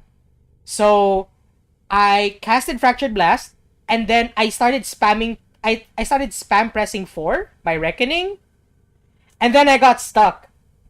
I couldn't. When I said I got stuck, I pressed unstuck. I like typed / unstuck, right? And the game told me I got unstuck. And hopefully I can maybe I can replicate the bug. But what happened was I was stuck running and I couldn't shoot my gun. I couldn't activate my skills. I could literally only run around the map. And I said to my teammates, hey, bro, I'm stuck. And they're like, did you try / unstuck? I was like, yeah, I'm gonna try dying. And they said, alright. So I tried dying. The problem was I was in Hydron, so the enemies couldn't break my shield. And even if they did, I still had renewal active, so I couldn't die. Because their damage isn't enough. Because I was healing for 51, and I was like, oh my god. I remember one game that made my Warframe vibrate. I couldn't do anything until the mission ended. Yeah, those are some game-breaking bugs, right? But to me, they're so few and far between that I'm willing to hug those bugs and be like, yeah, I'm willing to deal with it, right? So to me, I'm okay with it, and honestly, in honesty, as much as I personally, hate the fact that they couldn't fix the bug, I don't really from how fun the game is. I never it feels like I shouldn't really care too much, right? Hold on, let me see if I can make it work here. Hold on. So I put that there. I max out my thing. Alright. I don't know if I need a pet for this one. Let's see. So activate this. Nope. No, it didn't work. Alright. I guess there was other nuances to it? I'm not too sure. Oh. Jesus. But yeah, I remember I was doing this, I think. Yeah, I was comboing these abilities together, right? And I was unable to recover my animations and stuff at the time. I was spamming these, but I don't remember how I did it. I think I was pressing them at the same time or something. Yeah, but yeah, as you can see, the game is very seamless at the very least. I tried to replicate the bug, but as you can see, I can't replicate it anymore. So yeah, their code is very, if not perfectly optimized, they're optimized enough that when you see the game-breaking bugs, it happens very few and far between. So yeah, I would say though, I will be waiting for the rest of the update, offline. I'll probably come back tonight if it does drop at night tonight. So with that, I apologize for the short 2-hour 12-minute stream. But yeah, I'll see you guys either later when I do a guerrilla stream at night, or tomorrow, because I will be doing an entire week of Warframe. I'm gonna be addicted to this. I'm gonna be addicted to this game, as technically it's one of my favorite games of all time. But yeah, with that said, I'll see you guys tomorrow with some more Warframe, or maybe later if the Duviri Paradox drops in about 2 to 3 hours. So yeah, with that said, I'll see you guys tomorrow or later with some Warframe. Y'all stay safe, and in case I don't see ya, good afternoon, good evening, and good night.